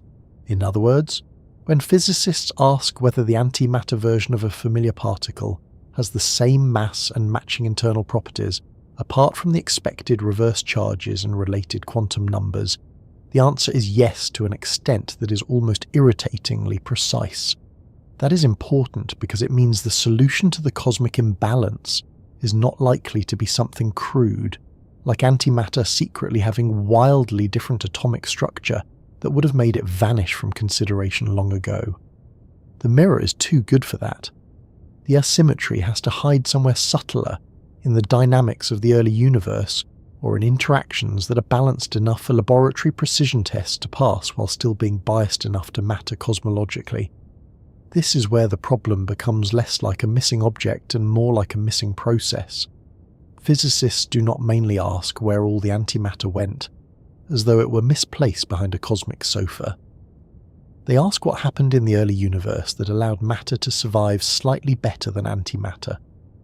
The prevailing idea is not that the universe began already made of matter with antimatter excluded at the door. It is that the early universe may have started far closer to balance, and then developed an imbalance through physical processes. CERN's material on the matter-antimatter asymmetry and related talks rooted in CERN's program point toward the classic picture in which a tiny asymmetry is dynamically generated. In this framework, nature must satisfy a set of conditions allowing an initially more balanced state to evolve into one dominated by matter. The famous requirements identified by Sakharov are part of that story, though the most important point for us here is not to memorize them like exam material. It is to understand the mood of the argument. The universe may not have been born lopsided. It may have become lopsided because its laws, under the right circumstances, permit a slight but cumulative bias. Now, a bias in physics usually needs a very precise home. It is not enough to say nature preferred matter in a vague emotional sense, as though the cosmos had a sentimental attachment to protons. The preference has to show up in measurable interactions. That is where charge parity violation enters the story, and it is one of the reasons CERN's experiments matter so much. CERN explains that the weak force in the standard model induces an asymmetry between matter and antimatter known as charge parity violation in particles containing quarks. This is the sort of thing that sounds technical until you remember what it means in plain terms. Some particle processes and the corresponding antiparticle processes do not occur at exactly the same rates or in exactly the same way. Nature, in these cases, is not perfectly mirror fair. That matters because without some such asymmetry, it is very difficult to understand how a matter-dominated universe could emerge from a much hotter and more balanced beginning. The trouble is that the known sources of this asymmetry in the standard model appear too small to explain the full cosmic matter excess. CERN says this directly, and the Particle Data Group review says the same in more formal terms. The known mechanism plays a dominant role in the measured quark sector asymmetries, but additional sources seem necessary to account for the matter-antimatter asymmetry of the universe. That puts the field in a rather interesting position. On the one hand, physics has already found real asymmetries between matter and antimatter. This is not a speculative hope, it is an observed fact. On the other hand, the asymmetries we know do not appear large enough to solve the whole problem, so the universe has given us part of the answer, but only enough to make the remaining gap more tantalizing.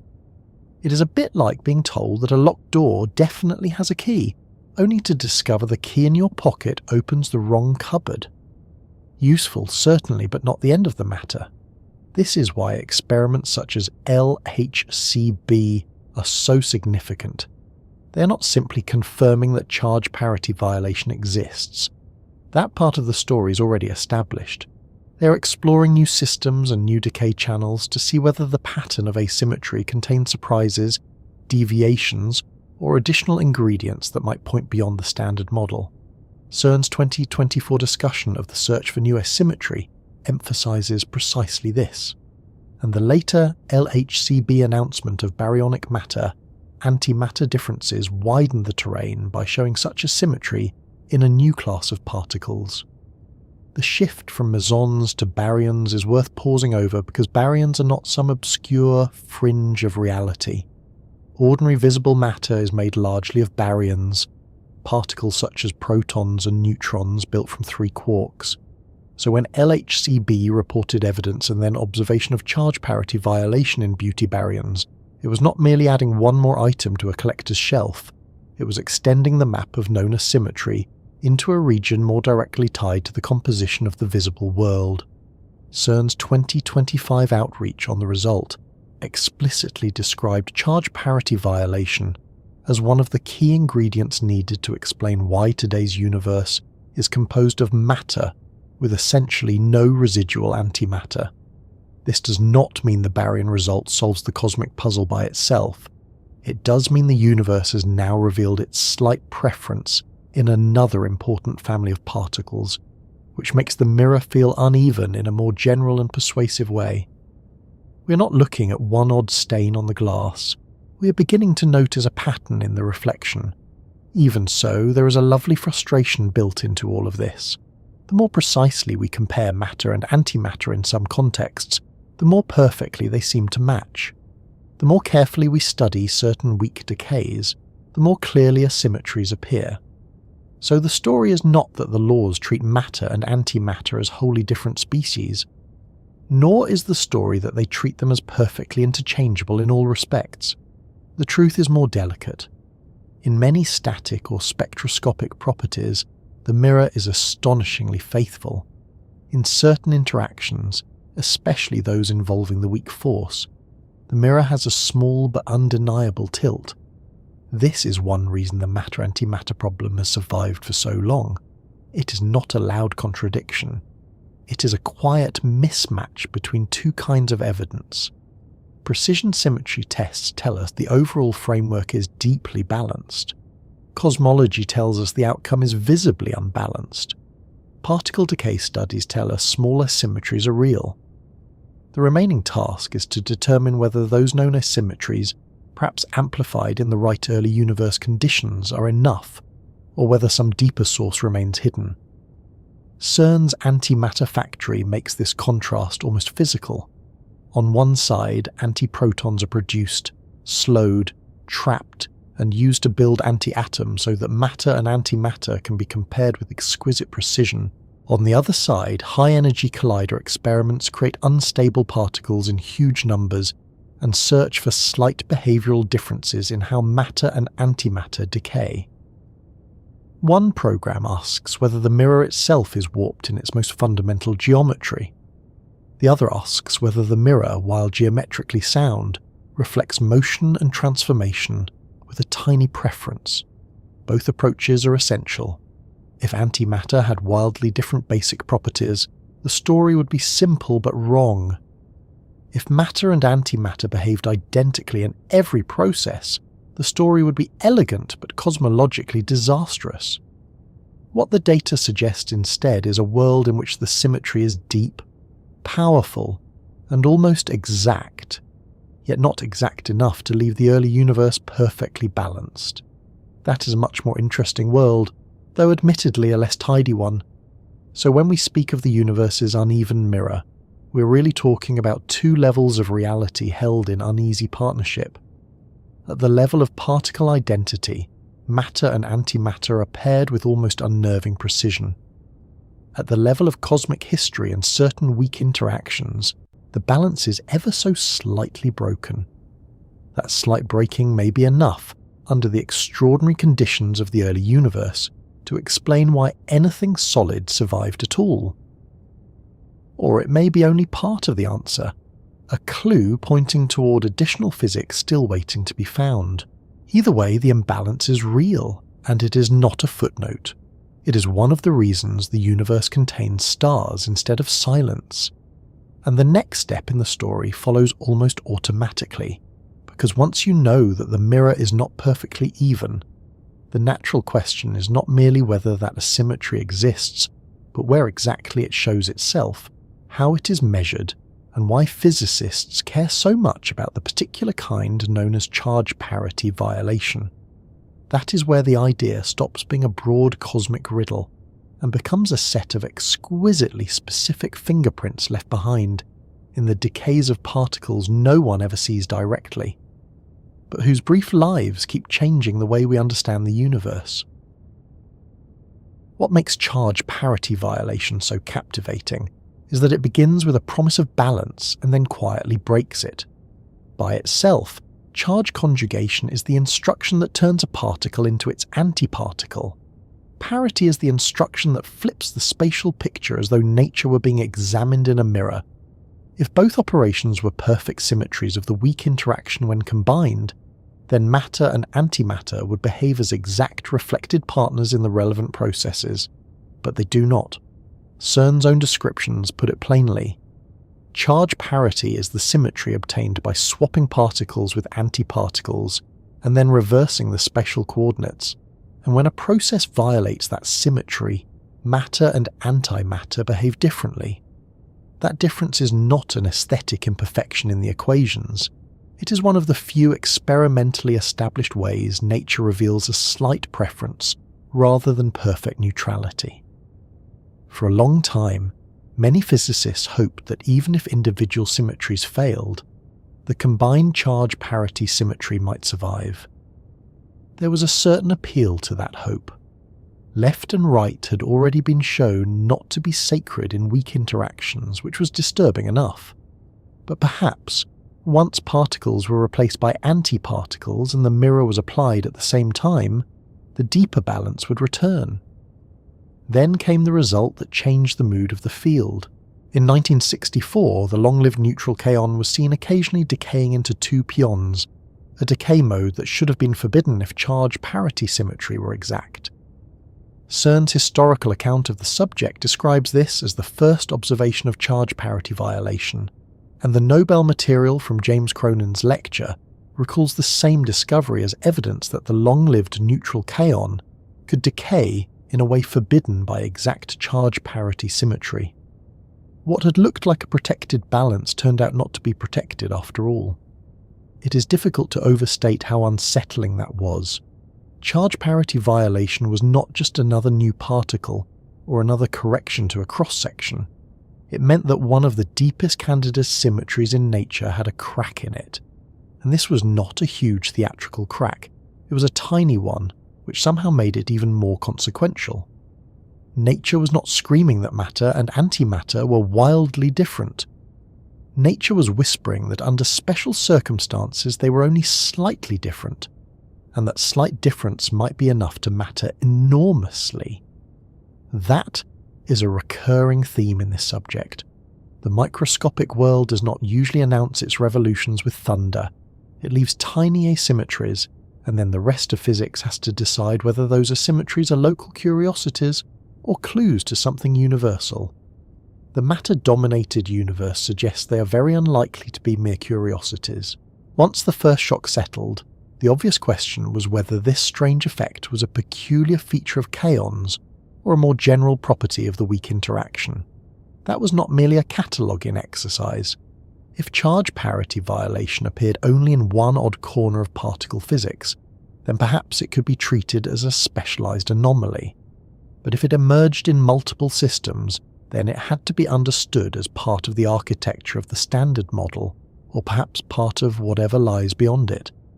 The theoretical breakthrough came in 1973, when Makoto Kobayashi and Toshihide Masukawa proposed a way to incorporate charge parity violation into the theory of weak interactions, but only if there were at least 3 generations of quarks.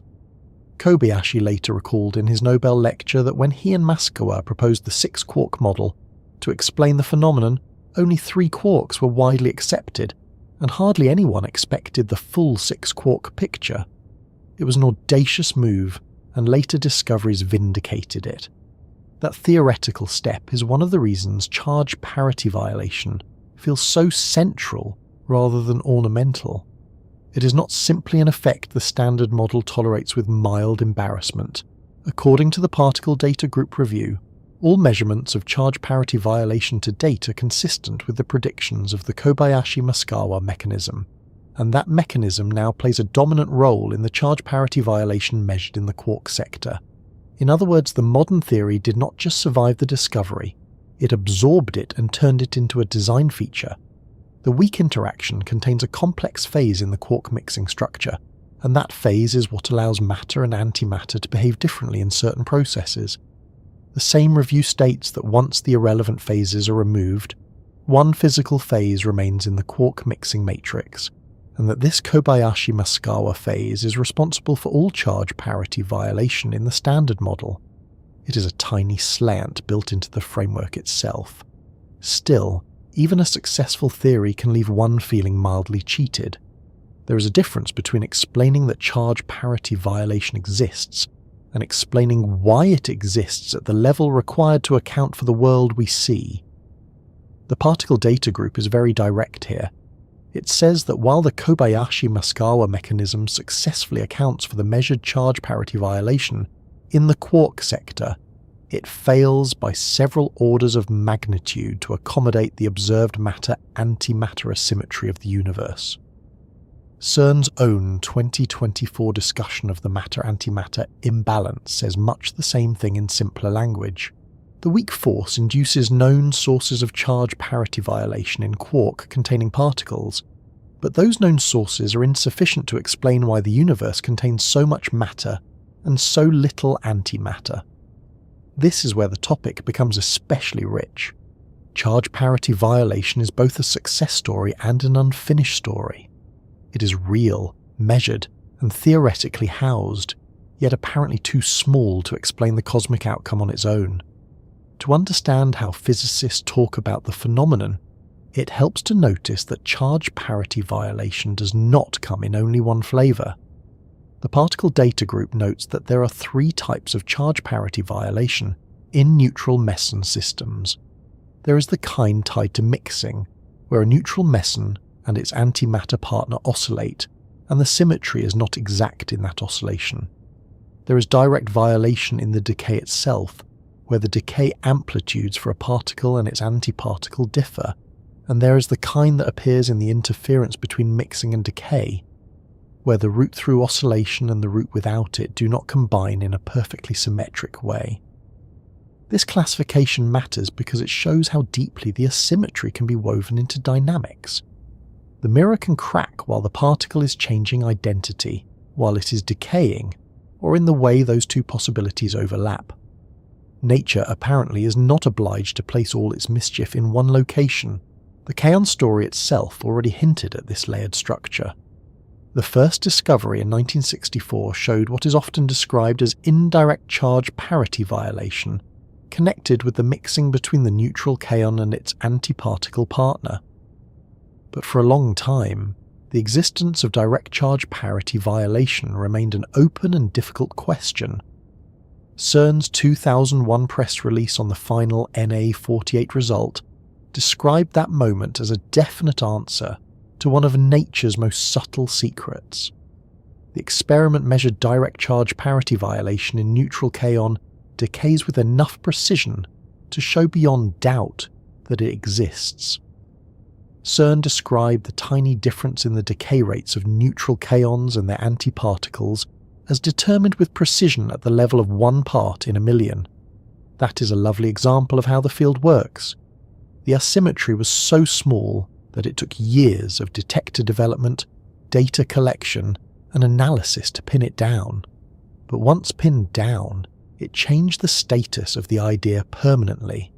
The fact that direct charge parity violation had to be established separately from the earlier kaon effect is important for the larger meaning of the subject. If the asymmetry had lived only in the particle-antimatter mixing, one might have tried to imagine a narrower explanation. But once the decay itself was shown to carry its own asymmetry, the phenomenon looked more firmly built into the interaction dynamics. CERN's account of the NA48 result framed this very explicitly, saying that to incorporate charge parity violation into the theory of weak interactions, a demonstration of charge parity violation in the decay of a quark was necessary, and that the long effort at CERN and Fermilab had finally established this direct form as fact. That was not just a measurement, it was a deepening of the crack. The symmetry did not merely fail while particles hesitated between identities, it failed in the way quarks transformed as well. As the decades went on, the story widened further. Charge parity violation was found in the beauty sector, where the standard model had long predicted it should be visible. The particle data group lists observed effects across kaon and several beauty meson processes, including direct violation in certain decays and violation in the interference between mixing and decay in others. This spread across systems mattered enormously because it turned the effect from a singular mystery into a pattern. By the early 21st century, experiments at the asymmetric B factories had confirmed that the Kobayashi-Maskawa framework was not a clever patch, but a working description of the quark sector. It is hard not to admire the patience involved. A small forbidden Kahn decay in the 1960s led, over decades, to a map of asymmetries across multiple particle families, all slowly filling in the contours of the same underlying theoretical idea. Then the charm sector joined the conversation. This was especially interesting because charm belongs to the up-type quark family, rather than the down-type family that dominated the earlier history of the subject. In 2019, the LHCb collaboration reported the first observation of charge parity violation in charm hadron decays. The CERN-hosted paper states plainly that the measured value differed from 0 by more than 5 standard deviations, and that this was the first observation of charge parity violation in the decay of charm hadrons. LHCb's outreach material emphasized the same point, noting that differences between matter and antimatter had previously been observed in kaon and beauty meson decays, but that charge parity violation in charm had escaped detection for decades. This was not only a new box checked, it was evidence that the crack in symmetry extended into yet another sector of quark behaviour. More recently, the effect has extended into baryons as well. This matters for a very human reason. Baryons are not obscure theoretical decorations. Ordinary visible matter is made largely of baryons, including protons and neutrons. In 2025, CERN's coverage of LHCb reported the first observation of charge parity violation in baryon decays, specifically in a beauty baryon channel. The article emphasized that such violations are crucial for explaining why the observable universe consists predominantly of matter, and noted that, until then, charge parity violation had been observed in mesons containing strange charm and beauty quarks, but not in baryons. The broader implication is difficult to miss. The asymmetry once discovered in kaons now appears across multiple kinds of particles, each new sighting making it harder to dismiss the phenomenon as a quirky corner effect and easier to see it as one of the organizing imperfections of the weak interaction. Even so, the emotional balance of the subject remains deliciously awkward. On one side, all measured charge parity violation in the quark sector remains consistent with the standard model. On the other side, the same body of knowledge seems unable to explain the matter-filled universe. That tension is what gives the field its peculiar energy. If experiments had long ago found a wild discrepancy from the standard model, the story would be one of revolution. If the standard model fully explained the cosmic asymmetry, the story would be one of completion. Instead, we live in the more interesting middle. The known theory works remarkably well in the laboratory, and still appears incomplete in cosmology. This is why the particle data group says new sources of charge parity violation may reveal themselves as small deviations from the standard model predictions, or might be observable in entirely different sectors such as neutrino oscillations or electric dipole moments.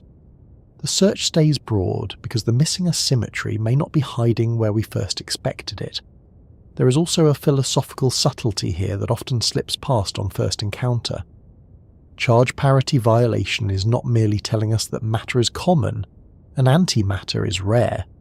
It is telling us that the laws governing some transformations do not treat matter and antimatter as exact mirror substitutes. That is a stronger statement. The universe is not only historically lopsided in outcome, it is dynamically lopsided in certain processes.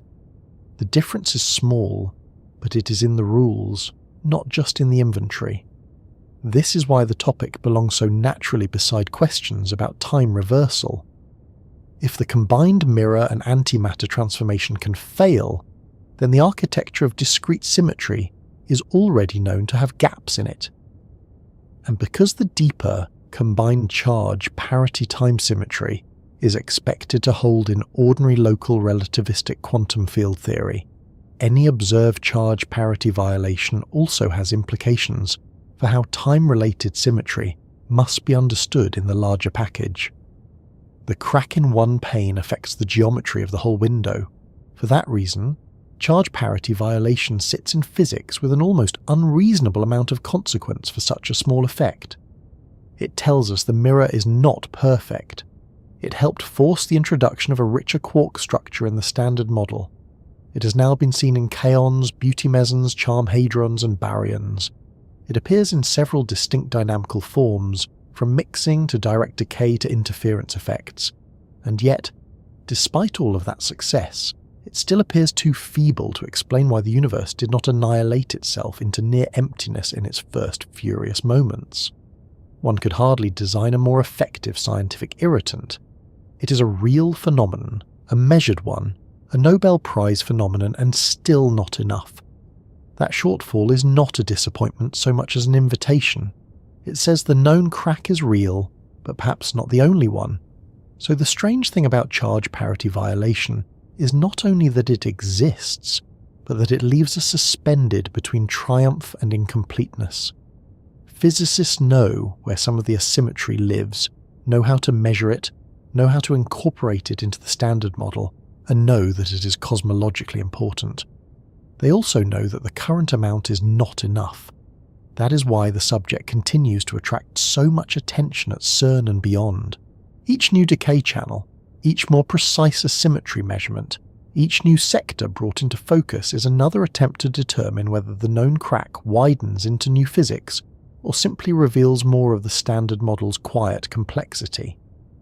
And once that thought settles in, another idea comes forward that sounds at first even stranger than an uneven mirror. Because if matter and antimatter are tied together not only by symmetry transformations, but also by the formal language of quantum field theory, then sooner or later one has to face the claim that gave this whole story its most dramatic headline, the claim that an antiparticle can be understood as a particle moving backward in time.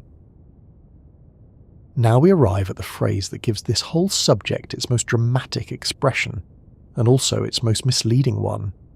The particle that moves backward in time is not a tabloid invention pulled entirely from nowhere. It comes from real physics language with a real history behind it. But it is also the sort of phrase that becomes less literal the more carefully you examine it. If someone hears it and imagines a tiny object physically leaving a detector at CERN, reversing its life and heading off toward yesterday, that is not what physicists mean. The real meaning belongs to the way relativistic quantum theory describes particles and antiparticles, and to the mathematical reinterpretations that became famous through the work of Feynman and Statistical. The phrase is genuine, the simple everyday picture attached to it is not.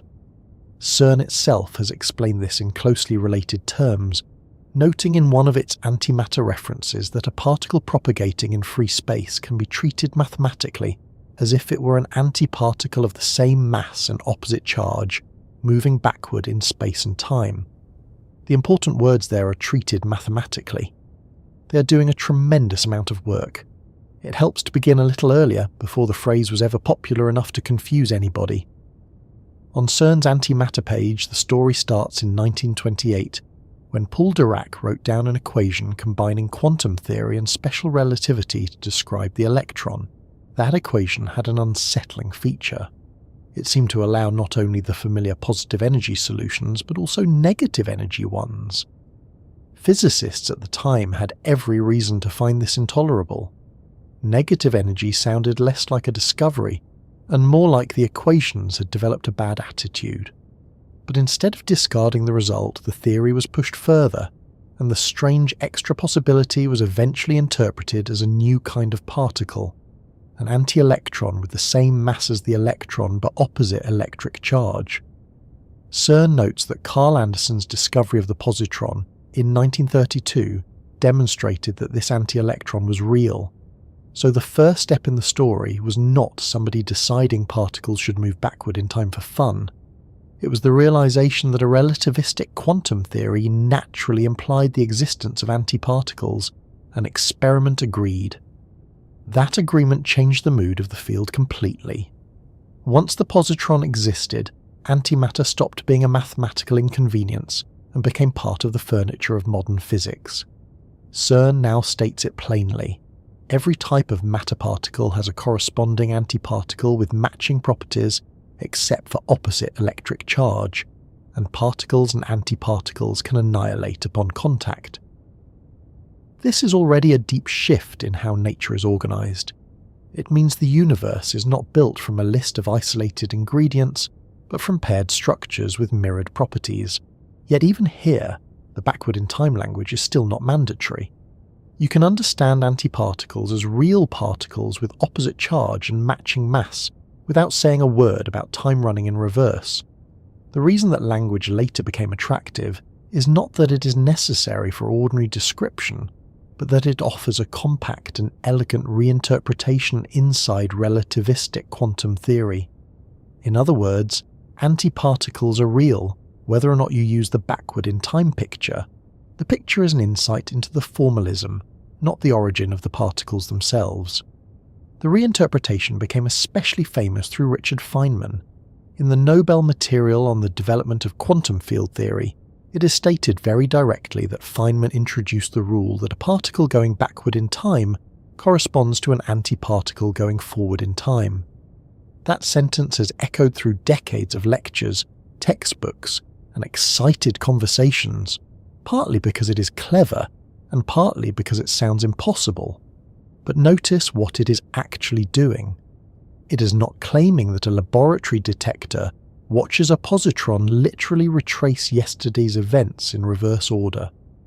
It is saying that in the formal description of certain processes, a line that would otherwise be interpreted as a particle going backward in time can be reinterpreted as an antiparticle going forward in time. The move is one of theoretical bookkeeping and physical interpretation inside a relativistic quantum theory. It is powerful because it turns an awkward feature into a usable language. The world is still experienced forward. The calculations become more coherent when the antiparticle is understood as the forward-moving version of what would otherwise look like a backward-moving particle. This is exactly the point where popular language begins to sprint away from technical meaning. In ordinary speech, moving backward in time suggests access to earlier events. It suggests paradoxes, altered history, and messages arriving before they are sent. In quantum field theory, the phrase does not mainly mean any of that. CERN linked the Feynman-Stuckelberg interpretation to the combined symmetry structure known as charge parity times symmetry, and the same source explains that the combined theorem implies equal masses and lifetimes for particles and antiparticles, while relating a physical process to its inverse process, with particles replaced by antiparticles and spin components reversed. That is a very precise and highly structured statement. It belongs to scattering theory and relativistic fields, not to science fiction. So when physicists say that a positron can be seen as an electron moving backward in time, they are not casually dissolving causality.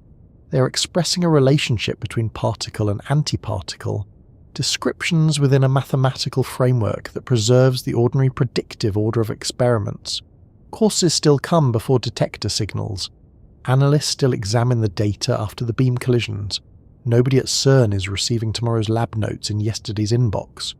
Modern quantum field theory makes this even clearer, and in some ways even calmer, because it does not force physicists to carry around a picture of negative energy particles literally inhabiting the vacuum in some awkward half-existence. In a CERN-hosted set of lecture notes on quantum field theory and the electroweak standard model, the field is treated as fundamental, and particles are described as excitations of that field. The notes explain that one set of operators corresponds to particles and another to antiparticles, that both are excitations of a single field, and that the single particle and single antiparticle states are Ian states of the Hamiltonian with positive energies. That last detail matters enormously.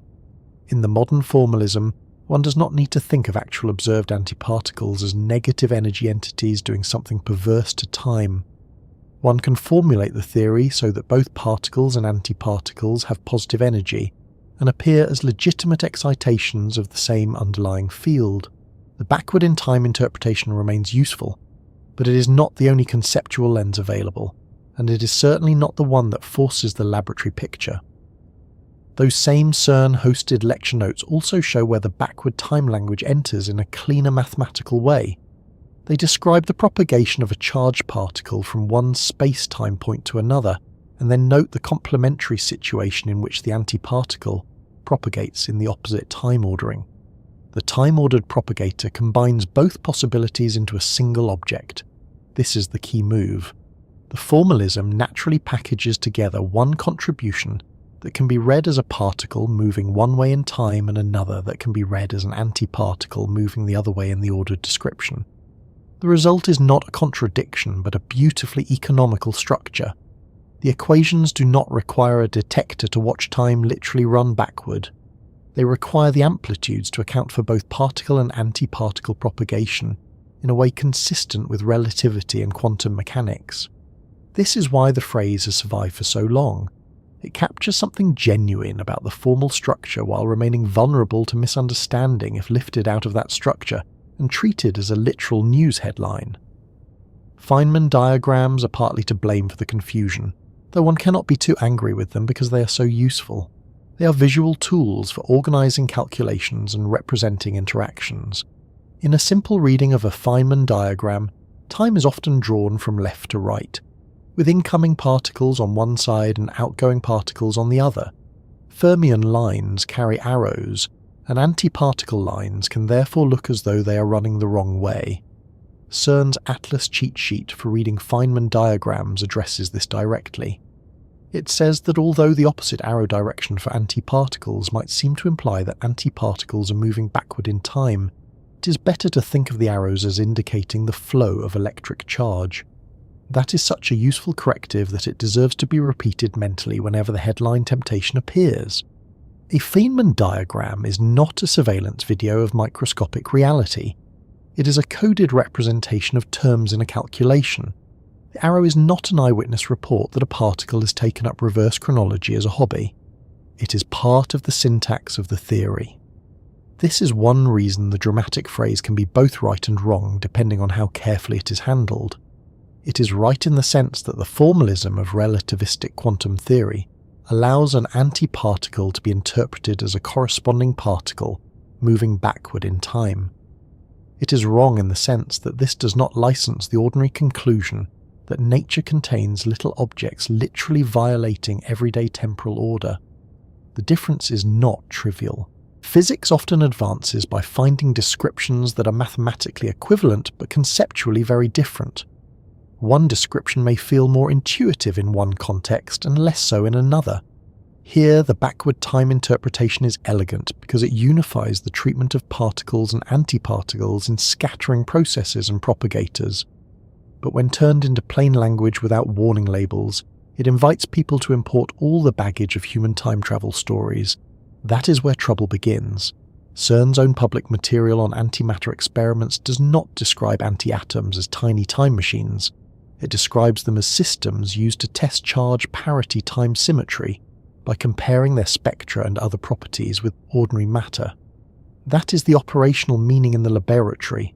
A good way to keep one's footing is to ask what CERN experiments actually measure. The alpha collaboration traps antihydrogen and compares its spectral transitions with those of ordinary hydrogen. CERN explains that such comparisons test charge parity time invariance, and that any difference would challenge the standard model at a fundamental level.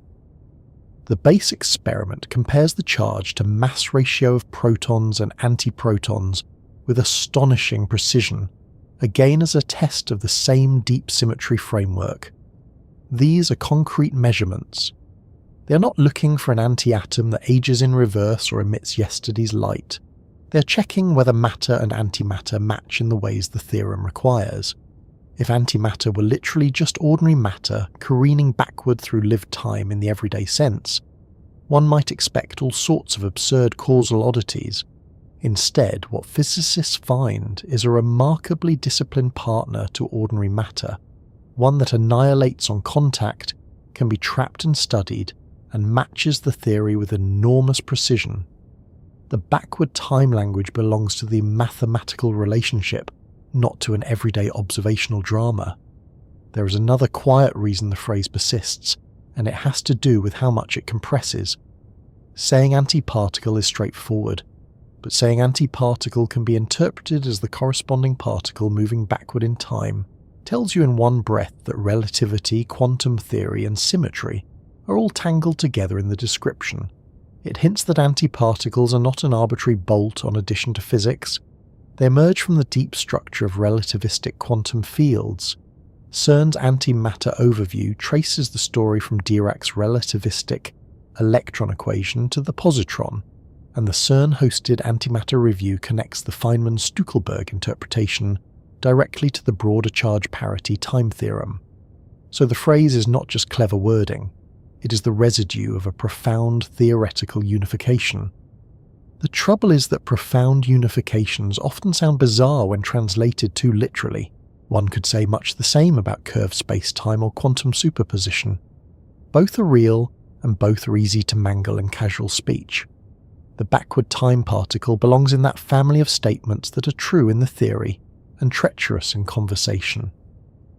It is also worth noticing that the interpretation does not mean every antiparticle process should be pictured this way all the time.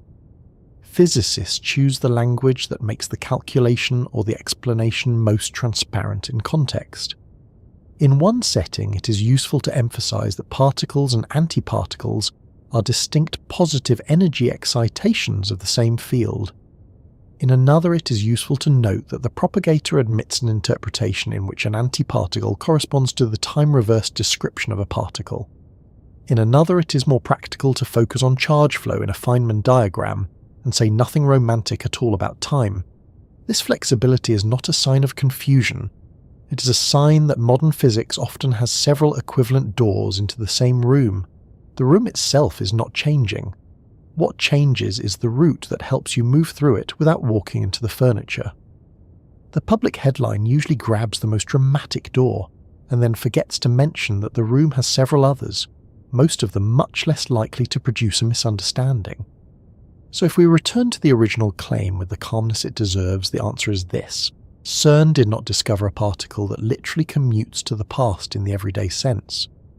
What CERN and the wider framework of high-energy physics give us is something subtler and better. Antiparticles are real. Their existence follows naturally from relativistic quantum theory, and was historically confirmed by the discovery of the positron. Within the formal language of quantum field theory, an antiparticle can be interpreted as the corresponding particle moving backward in time, and that interpretation is woven into the logic of propagators and Feynman diagrams. but the same modern formalism also treats particles and antiparticles as positive energy excitations of the same field, and CERN's actual experiments test their spectra, masses, charges, lifetimes, and symmetry relations rather than looking for literal violations of everyday chronology. The headline, in other words, is not nonsense, but it is incomplete to the point of danger unless you unpack it carefully. And once you do unpack it, you arrive at a deeper and more useful question, because the real mystery is no longer whether a phrase sounds strange. The real mystery is why this interpretation works at all, what quantum fields are doing behind the scenes, and what antiparticles really mean once the diagrams, arrows and slogans are stripped down to the underlying structure. The reason Feynman's trick became so famous is that it takes a problem that once looked like a flaw in the theory and turns it into a clue about how the theory is really built. Early relativistic quantum mechanics, especially in the wake of Dirac's work, seemed to produce solutions that included the awkward possibility of negative energy states. CERN's antimatter overview explains that Dirac's equation admitted both the familiar positive energy electron and another solution that looked deeply troublesome, and that this led physicists toward the idea of an anti-electron later confirmed when Carl Anderson discovered the positron in the early 1930s. What first appeared as a mathematical irritation became evidence that nature contains antiparticles as genuine partners of ordinary particles. That historical turn matters because it tells you something about the temperament of modern physics. It often advances not by deleting the strange terms from the page, but by asking what kind of world would make those terms meaningful. Once the positron was found, the theory was no longer merely indulging an eccentric possibility. It had stumbled onto a deeper pattern. CERN now states the result as part of the basic structure of nature. Every type of matter particle has a corresponding antiparticle with matching mass and opposite electric charge, and particles and antiparticles can annihilate into other forms of energy when they meet. So antiparticles are not speculative ornaments placed at the edge of the standard model. They are woven into it from the beginning. Still, the deeper lesson was not only that antiparticles exist, it was that the old single particle picture was not enough. CERN lecture notes on quantum field theory explain that if one tries to interpret the relativistic wave equation in a purely single particle way, the negative energy solutions create serious trouble and a new formalism is required. Those same notes say that in quantum field theory the field itself is elevated to the basic object, and a single field can account for an unlimited number of particles, because particles are understood as excitations of that field. This is one of the most important conceptual shifts in modern physics. The world is not most fundamentally a collection of little billiard balls with identities attached. At the deepest practical level we use, it is a world of quantum fields, and particles are what those fields look like when they are excited in definite ways. That change of viewpoint solves more than one problem at once. In a field picture, you do not have to pretend there is a fixed number of particles in the universe at all times. Particles can be created and destroyed in interactions, which is exactly what experiments show happens at high energies.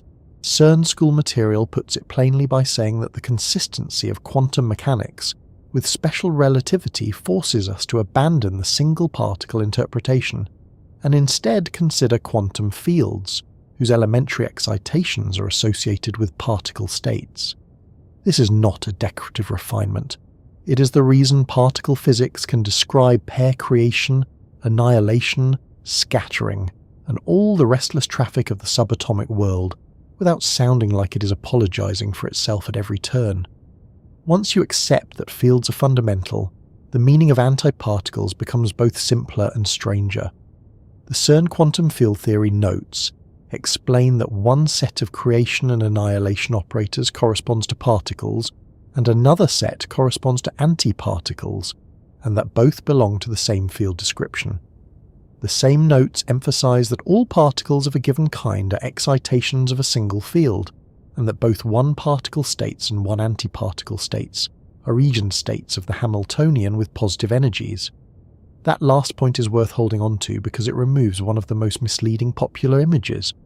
Modern quantum field theory does not ask us to imagine actually observed antiparticles carrying negative energy in some direct experimental sense.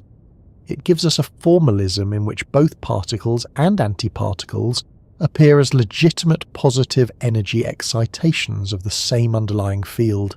This is where Feynman's trick enters with such elegance. The Nobel material on his work states that he introduced the rule that a particle going backward in time corresponds to an antiparticle going forward in time. It is a brilliant reinterpretation because it turns an awkward feature of relativistic quantum theory into a unified language for describing interactions.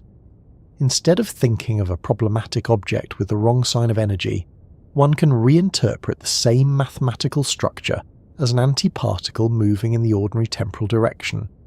The trick is not a cheap verbal sleight of hand. It is a way of organizing amplitude so that the formal description becomes coherent, compact, and physically intelligible. But it remains a reinterpretation inside the theory, not a claim that laboratory instruments are catching particles physically retracing yesterday. That distinction is easier to appreciate if you remember what a quantum field theory calculation is actually trying to do. It is not trying to narrate the secret biography of a single particle the way a novelist might. It is calculating amplitudes for processes, packaging together all the allowed ways an event can occur, and then comparing the resulting predictions with what detectors record. CERN notes on the subject explain that the time-ordered propagator naturally combines the relevant possibilities in a single mathematical object, including the contribution that can be interpreted as particle propagation in one temporal ordering and the contribution that can be interpreted as antiparticle propagation in the opposite ordering. In that sense, the backward-in-time picture is not a laboratory movie. It is a compact way of reading one part of the propagator structure. There is something pleasingly economical about this. Physics often reaches its most elegant moments when two things that seemed separate turn out to be two readings of the same formal structure. Particles and antiparticles are like that. Instead of being fundamentally unrelated species that happen to resemble each other, they're bound together by the structure of a quantum field. That is why the backward-in-time interpretation has such staying power. It compresses a deep relation into one memorable phrase. But memorable phrases are dangerous when they leave the theory that gave them meaning. Outside the formalism, people hear backward in time and think of chronology being violated in the ordinary sense. Inside the formalism, the phrase is really about how amplitudes are organized and how antiparticle propagation is represented. Those are not the same claim at all. Feynman diagrams are partly responsible for the enduring confusion, though they are innocent in spirit. They are visual tools for representing terms in perturbative calculations, and they come with a set of conventions that are easy to overread. The Atlas Guide to Feynman diagrams explains that time is usually drawn from left to right, and that Fermion lines carry arrows. It then adds a very important warning. Although the opposite arrow direction for antiparticles might seem to imply that antiparticles are moving backward in time, it is better to think of the arrows as showing the flow of electric charge. That single clarification saves an enormous amount of misunderstanding. A Feynman diagram is not a literal film frame of reality. It is a graphical shorthand for a piece of a calculation. The arrows are not eyewitness testimony about a particle's private relationship with time. This matters because the language of diagrams is seductively visual. Once you draw something on a page, the mind starts treating it like a scene rather than a notation. But physicists know that the diagram is not the event in any simple pictorial sense. It is a bookkeeping device with rules attached. The same Nobel material that mentions the backward-in-time correspondence also says that each propagator and vertex has an analytic expression, and that the diagrams are combined according to definite rules to build a scattering amplitude. That is the real work the diagrams do. They tell you how to assemble the terms that contribute to a process. Their apparent little dramas of lines meeting and splitting are not miniature comic strips about what really happens second by second. They are disciplined pieces of mathematics wearing a visual disguise. Once you keep that firmly in mind, antiparticles start to look less like rebels against time and more like indispensable citizens of a relativistic quantum world. The CERN antimatter review linked to the antiproton decelerator program explains that a particle propagating in free space can be treated mathematically as if it were an antiparticle with the same mass and opposite charge moving backward in space and time, and it places this interpretation directly beside the combined charge parity time theorem. That pairing is important. It reminds us that the reinterpretation lives within a larger symmetry structure. Particles and antiparticles are not only related by a clever verbal trick, they're bound up with the deepest consistency conditions of local, relativistic quantum field theory. The phrase sounds dramatic because the theory is deep, not because the laboratory has gone narratively unstable, and yet, for all its elegance, the trick does not replace the ordinary experimental meaning of antiparticles.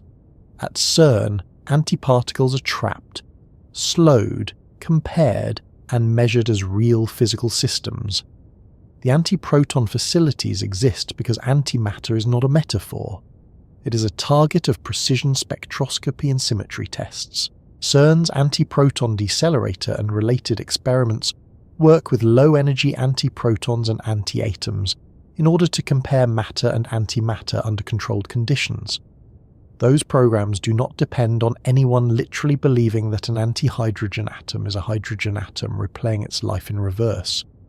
They depend on the much more operational fact that antimatter is real, stable enough under the right trapping conditions to study, and predicted by the same framework that gives the backward-in-time interpretation its formal meaning. In that sense, Feynman's trick is best understood as a door into the theory, not as the whole house. It tells you something profound about how relativistic quantum fields encode particles and antiparticles in one unified structure.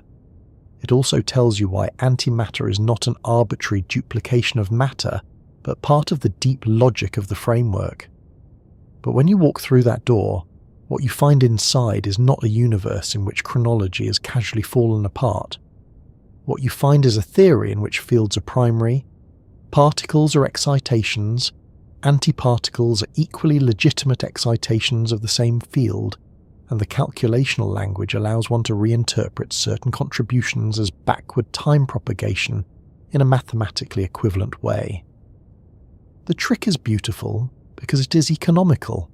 It is often misunderstood because economy and physics can look like magic if you strip away the definitions. There is also something philosophically revealing in the fact that the interpretation works at all. It suggests that what we call a particle is not simply a tiny enduring object, carrying all of its meaning independently through time like a bead on a wire. In quantum field theory, the identity of a particle is tied to representation, excitation, and interaction. Context matters. The field, the vacuum, the allowed transformations, and the symmetries of space-time all help determine what the particle means. That is why relativistic quantum theory feels so unlike common sense. Common sense wants objects first and laws afterward. Quantum field theory gives you fields and symmetries first and lets the particles emerge from them. Antiparticles, then, are not afterthoughts. They are evidence that the deeper level of description is not object-based in the naive everyday way at all. This also helps explain why the phrase moving backward in time, though dangerous, never quite disappears.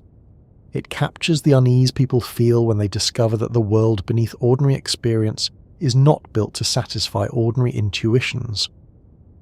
Time in the everyday sense is part of lived chronology.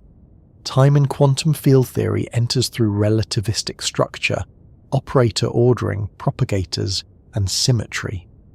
The two are connected, but they are not the same thing. So the phrase survives because it points toward a real fracture between intuition and formalism. It tells you that the antiparticle is not just another bead in a different colour. It is part of a deeper relation within the theory. The mistake is only to imagine that the formal relation must look like a tiny science fiction narrative when rendered in plain language. So the meaning of antiparticles, once the theatrical language is peeled away, is both more sober and more impressive than the headline version. They are predicted by relativistic quantum theory. They were confirmed experimentally beginning with the positron. In modern quantum field theory, they arise naturally as positive energy excitations of the same field that gives rise to ordinary particles. Feynman's reinterpretation shows that the formalism can be read in a way where a particle moving backward in time corresponds to an antiparticle moving forward in time, and that reading is deeply useful in calculations. But none of this abolishes the everyday order of causes and effects. Instead, it shows that the mathematical grammar of the subatomic world is richer than ordinary language was designed to handle. And once that is clear, the next question becomes unavoidable, because if the theory permits such a strange but disciplined reinterpretation, then we have to ask what keeps that strangeness from spilling over into full paradox. Why does causality survive? Why do signals still behave? And what exactly prevents the quantum world from turning the future and the past into a hopeless administrative mix-up? What keeps this subject from spilling into complete chaos is a distinction that physics guards very carefully. Strange interpretations are allowed. Strange calculations are allowed. Even strange space-time geometries are allowed in some equations, but ordinary cause and effect is not abandoned lightly. That is why the phrase "a particle moving backward in time" sounds more dangerous than it usually is. In the formal language of quantum field theory, antiparticles can be described in a way that looks like particles moving backward in time. Yet the same theory is built to remain compatible with relativity and locality. CERN lecture notes describe quantum field theory as the language used to formulate the fundamental laws of nature in a way compatible with quantum mechanics, relativity and locality, and they state the principle of microcausality in the clearest possible way. Observables associated with space-like separated points must commute, meaning that events outside one another's light cones cannot be used to transmit causal influence in the ordinary physical sense. The same notes explain why this matters so much. If one insists on a naive single-particle interpretation of relativistic quantum mechanics, probability leaks outside the light cone and causality is violated. Quantum field theory is introduced precisely to avoid that problem. That is a remarkably important point, because it means the theory is not indifferent to chronology. On the contrary, part of the reason modern field theory looks the way it does is that it has been shaped to preserve the causal structure required by relativity. In ordinary language, the light cone marks the boundary between what can influence what. If one event lies outside the light cone of another, then no signal travelling at or below the speed of light can connect them in time to count as a cause. The CERN field theory lectures make the matter very concrete. They show that a purely single-particle relativistic wave function leads to the unacceptable result that amplitude spreads outside the light cone, and then conclude that consistency with special relativity forces us to abandon that picture in favour of quantum fields whose excitations are particles. So when people ask whether the quantum world lets a cause arrive after its effect, the answer from the core framework is not casual or vague. The framework itself was built in part to prevent exactly that sort of breakdown. This is one of the reasons the phrase "nature protects the future" has some real substance behind it, even if physicists do not usually say it in quite those words. In high-energy physics, protecting the future mostly means protecting causal order. It means ensuring that the predictions of the theory do not permit controllable signals to race outside the light cone, and rearrange the order of events in a way that would let yesterday depend on tomorrow. That protection is not just an emotional preference for tidy storytelling. It is part of the architecture of a local relativistic quantum field theory. The standard model, as CERN school material states, is constructed within local relativistic quantum field theory and obeys the general rules that come with that framework, including locality, Lorentz symmetry, unitarity, and the combined charge parity time symmetry. Those ingredients are not merely academic. Together they are part of what keeps the microscopic weirdness from turning into macroscopic paradox. This also clarifies why time reversal violation in particle physics is not the same thing as permission for paradox. CERN's account of the CPLE-AR result is very helpful here.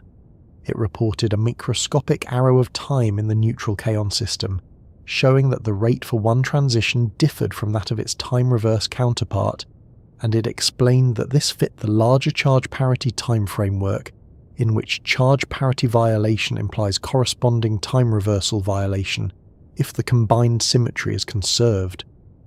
But notice what was actually measured: a tiny asymmetry in the behaviour of a particle system, not a message sent to the past and not a collapse of ordinary chronology. The result revealed that certain weak processes are not exactly time-symmetric. It did not show that nature allows the past to be rewritten. This is one of the great themes of the subject. Microscopic asymmetry is real. Macroscopic causal anarchy does not follow from it. Part of what keeps the situation stable is the deeper combined symmetry structure. CERN has repeatedly described the combined charge parity time symmetry as sitting at the heart of modern physics. An older CERN material on the theorem states that any local relativistic quantum field theory is invariant under the combined operation of swapping matter with antimatter, reflecting space and reversing time. That theorem has concrete consequences.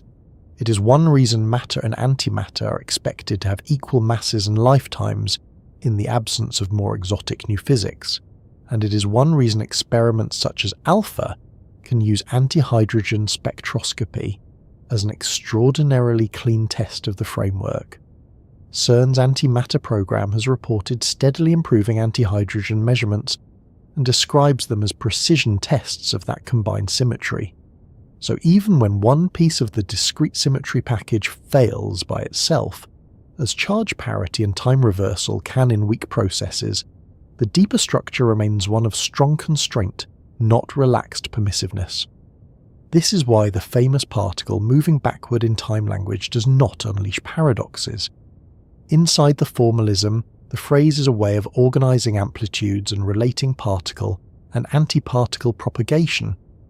Outside the formalism, the causal safeguards remain in force. You cannot take a Feynman diagram, notice an antiparticle arrow, and conclude that the universe has become administratively confused about what happened first.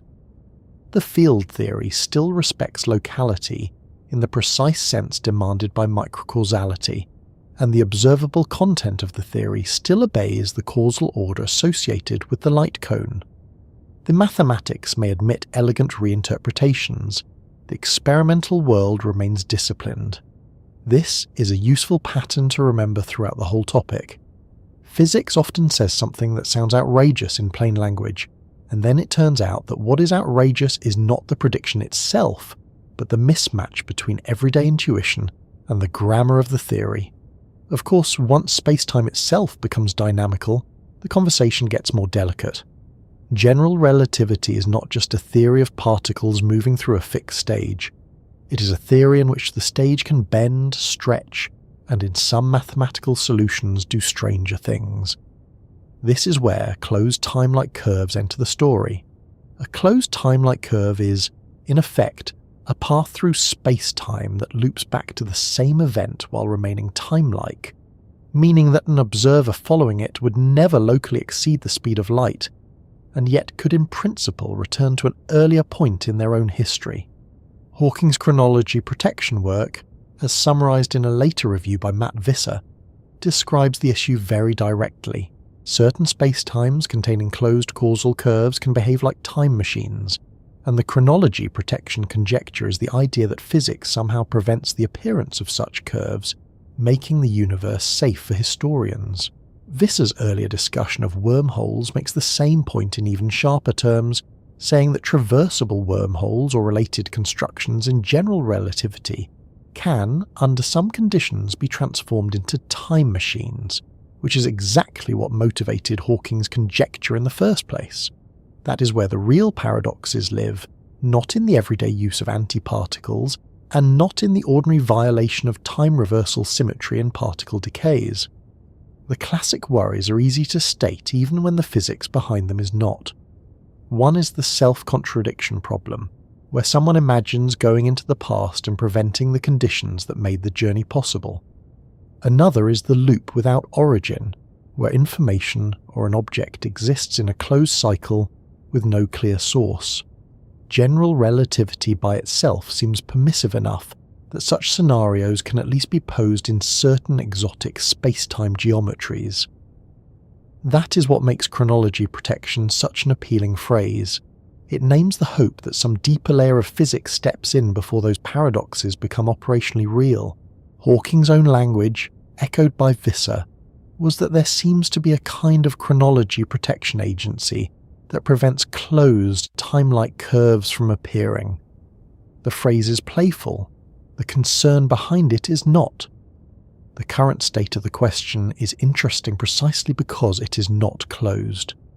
Classical general relativity appears to permit time machine-like structures in some solutions, but semi-classical arguments suggest that quantum effects may become violent near the point where chronology would be violated. Visser's 1992 paper argues that Casimir effects, wormhole disruption, and gravitational back reaction all contribute to resisting time travel in the model problems examined there, and that the back reaction can become large before the full quantum gravity scale is reached. His later review makes it clear that chronology protection remains a serious candidate for how nature avoids paradox, but it is still discussed as a conjecture and an area of ongoing analysis rather than as a theorem established beyond dispute. That is an important note of honesty. Physics has powerful reasons to suspect that macroscopic causal loops are not realizable. It does not yet possess a universally accepted final proof derived from a completed theory of quantum gravity. In a way, this puts the subject in a very sensible middle ground. At the level of established particle physics, nature protects causal order extremely well. The standard model is a local relativistic quantum field theory. Its observables are built to respect locality. Its strange symmetry violations do not let effects precede causes in any usable way. Antimatter does not behave like a mail service to the past. Time reversal violation does not let detectors read tomorrow's data today. At the level of speculative space-time engineering, classical relativity can tempt theorists with geometries that look dangerous. But the best semi-classical reasoning suggests that quantum effects may intervene before paradox becomes operational. So the future is not protected by one simple rule written on a sign at the door. It is protected by layers. Relativity gives you the light cone. Quantum field theory gives you microcausality. The combined symmetry framework imposes further consistency, and whatever quantum gravity turns out to be, many physicists expect it to close the remaining loopholes that classical geometry appears to leave open. This layered picture also helps with a quieter philosophical point. When people ask whether nature protects the future, they often mean something stronger than whether paradoxes are forbidden. They mean whether the future is in some sense ontologically special, whether it is guarded as a realm that cannot be invaded by the present or contaminated by the past. Physics is not obviously committed to that dramatic language. What it does seem committed to, at least in its best tested frameworks, is the protection of causal structure. The theory cares deeply that influences propagate consistently, and that signals do not outrun the light cone. It is much less clear that the theory demands a metaphysical flowing future in the human sense. That is one reason this topic keeps returning to the difference between the arrow of time we live by and the symmetries or invariances of the laws themselves. Nature may be strict about causality without being built around a cosmic river of becoming in quite the way our intuition suggests. And that, in a way, is why the whole question becomes so interesting here near the end. The universe seems to prevent the dramatic paradoxes. The future is not casually breached by antiparticles, and the past is not routinely edited by weak decays. Yet the same universe also permits a formal language in which antiparticles can be read through reverse time, a particle sector in which time reversal symmetry can fail, and a gravitational theory whose classical solutions are strange enough to make historians nervous. The lesson is not that time travel has been discovered or that causality has been overthrown. The lesson is that reality is more structured than intuition, and the safeguards that protect ordinary chronology are more sophisticated than simple common sense. They live in locality, in the light cone, in the operator structure of quantum fields, and perhaps in still unknown features of quantum gravity. So when we ask whether nature protects the future, the most careful answer is yes in the domains we understand best. Probably yes in the deeper domains we do not yet fully understand, but not in a way that makes time itself simple. Physics protects causal order far more confidently than it explains the felt passage of time. It rules out some kinds of paradox more firmly than it explains why the universe presents itself to us as a one-way flow at all. And that leaves us at exactly the right doorstep for the final turn in the story. Because after all the symmetries, violations, reinterpretations and safeguards, one question still remains larger than the rest. Does the universe truly enforce a forward direction of time at the deepest level? Or is that forwardness something that emerges only when the microscopic rules are gathered into the large, irreversible world we happen to inhabit? After everything we have looked at, the simplest answer is also the least satisfying one at first. The universe does seem to flow forward in the world we actually live in, but physics gives us several reasons to doubt that this forward flow is the deepest layer of the story. In ordinary life, the direction is unmistakable. Heat spreads out, memories point toward what has already happened, records accumulate behind events rather than ahead of them. Causes come before effects in every practical situation we know how to navigate.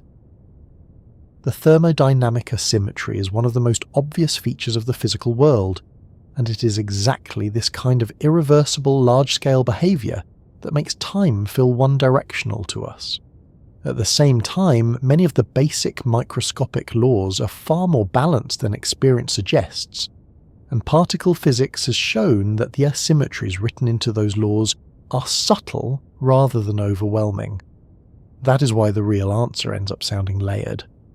Forward time is absolutely real as a feature of the world we inhabit, yet it may not be fundamental in the way common sense first assumes.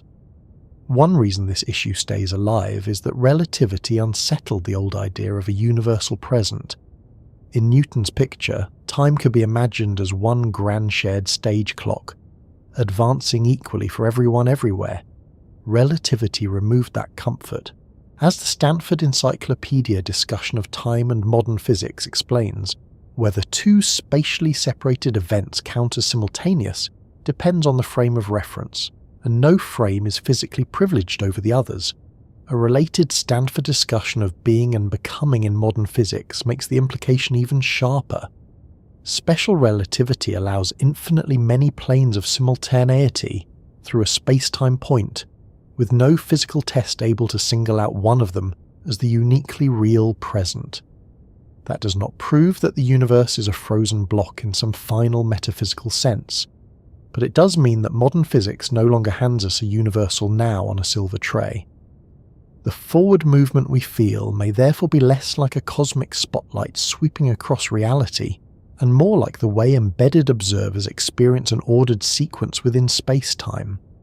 That is where the older philosophical debate between presentism and eternalism becomes relevant, even if physicists do not spend all day using those labels. Presentism says only the present is real. Eternalism says past, present, and future all exist in a four-dimensional structure, even if we experience them sequentially. The Stanford Encyclopedia entry on time presents these views as central philosophical options, while the entry on being and becoming notes how relativity has often been taken to favour a block-like picture because there is no physically privileged present built into the theory. One should be careful here.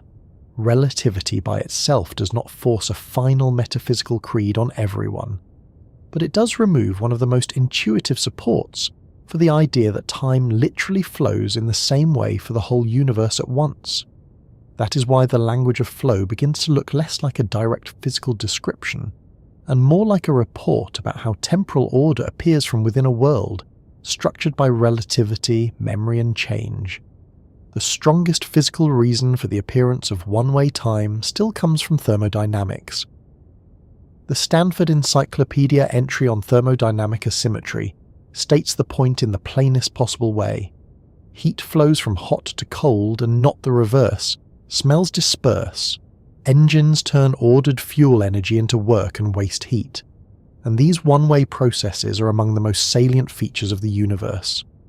What makes this especially important is that many microscopic laws are compatible with both temporal directions, while the macroscopic world is not.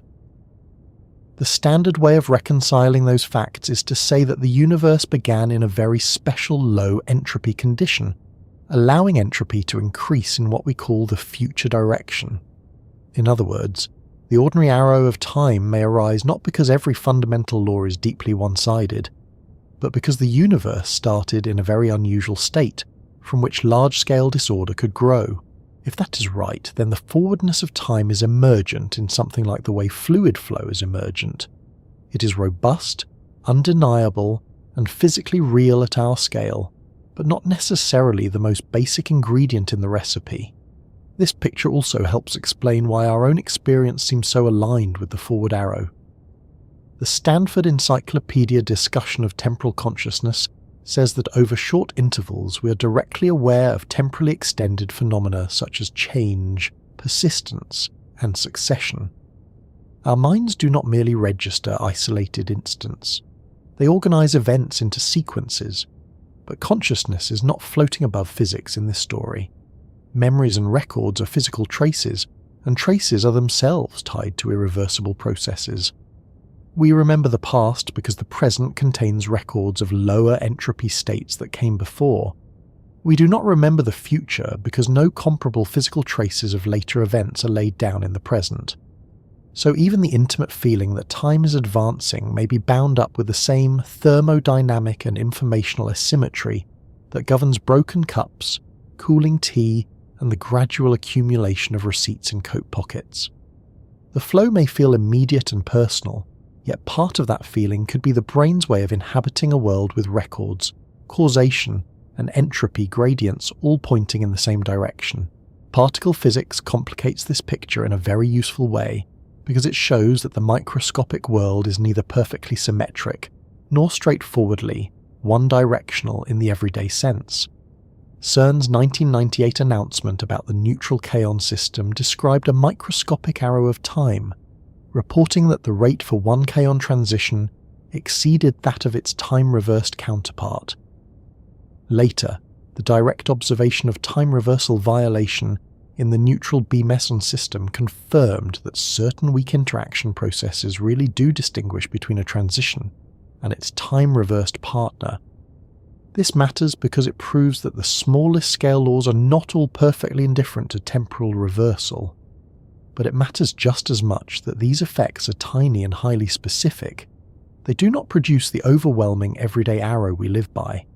They reveal cracks in symmetry at the microscopic level, not a complete explanation of why your coffee cools down and not up. So even here the story remains layered. Fundamental physics contains some genuine temporal asymmetry, but the familiar forward drift of ordinary life still seems to depend much more heavily on thermodynamics and initial conditions than on those particle-level violations alone. The matter-antimatter story reinforces exactly that point.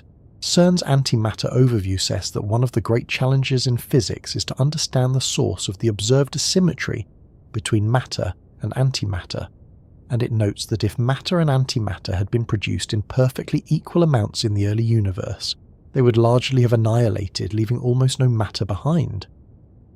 The known charge parity asymmetries in the standard model are real and measurable, but CERN has repeatedly stressed that they are not sufficient by themselves to explain the observed dominance of matter in the universe. That means the asymmetries built into known particle physics are important, but apparently incomplete. They are enough to tell us that perfect balance is not fundamental. They are not enough to explain the full large-scale temporal and material asymmetry of the cosmos. So if we ask whether the universe truly enforces a forward direction, the best current answer is not simply yes because of particle physics. It is yes in the world we see, but the visible one-sidedness may still be an emergent product of cosmology, thermodynamics, and perhaps additional physics not yet fully discovered. Then there is the even stranger lesson from relativistic quantum theory. the language that lets physicists speak of antiparticles as particles moving backward in time is not fantasy. But it does not mean chronology is casually being reversed in the laboratory. CERN-hosted material on antimatter and quantum field theory explains that a particle propagating in free space can be treated mathematically as if it were an antiparticle of the same mass and opposite charge moving backward in space and time, and other CERN lecture notes stress that modern quantum field theory instead treats both particles and antiparticles as positive energy excitations of a field. In other words, the formalism is rich enough to admit a backward time interpretation without turning the universe into a science fiction script. This again points toward a layered conception of time. At one level, the mathematics is flexible and allows descriptions that common sense would never invent. At another, causality and locality remain protected, so the universe may not flow forward because the deepest equations simply forbid every other perspective. It may flow forward because the structure of fields, symmetries, and initial conditions conspires to make the forward order the only one that survives at our scale as an experienced world. That protection of causal order is one of the clearest signs that appearance and fundamentality should not be confused.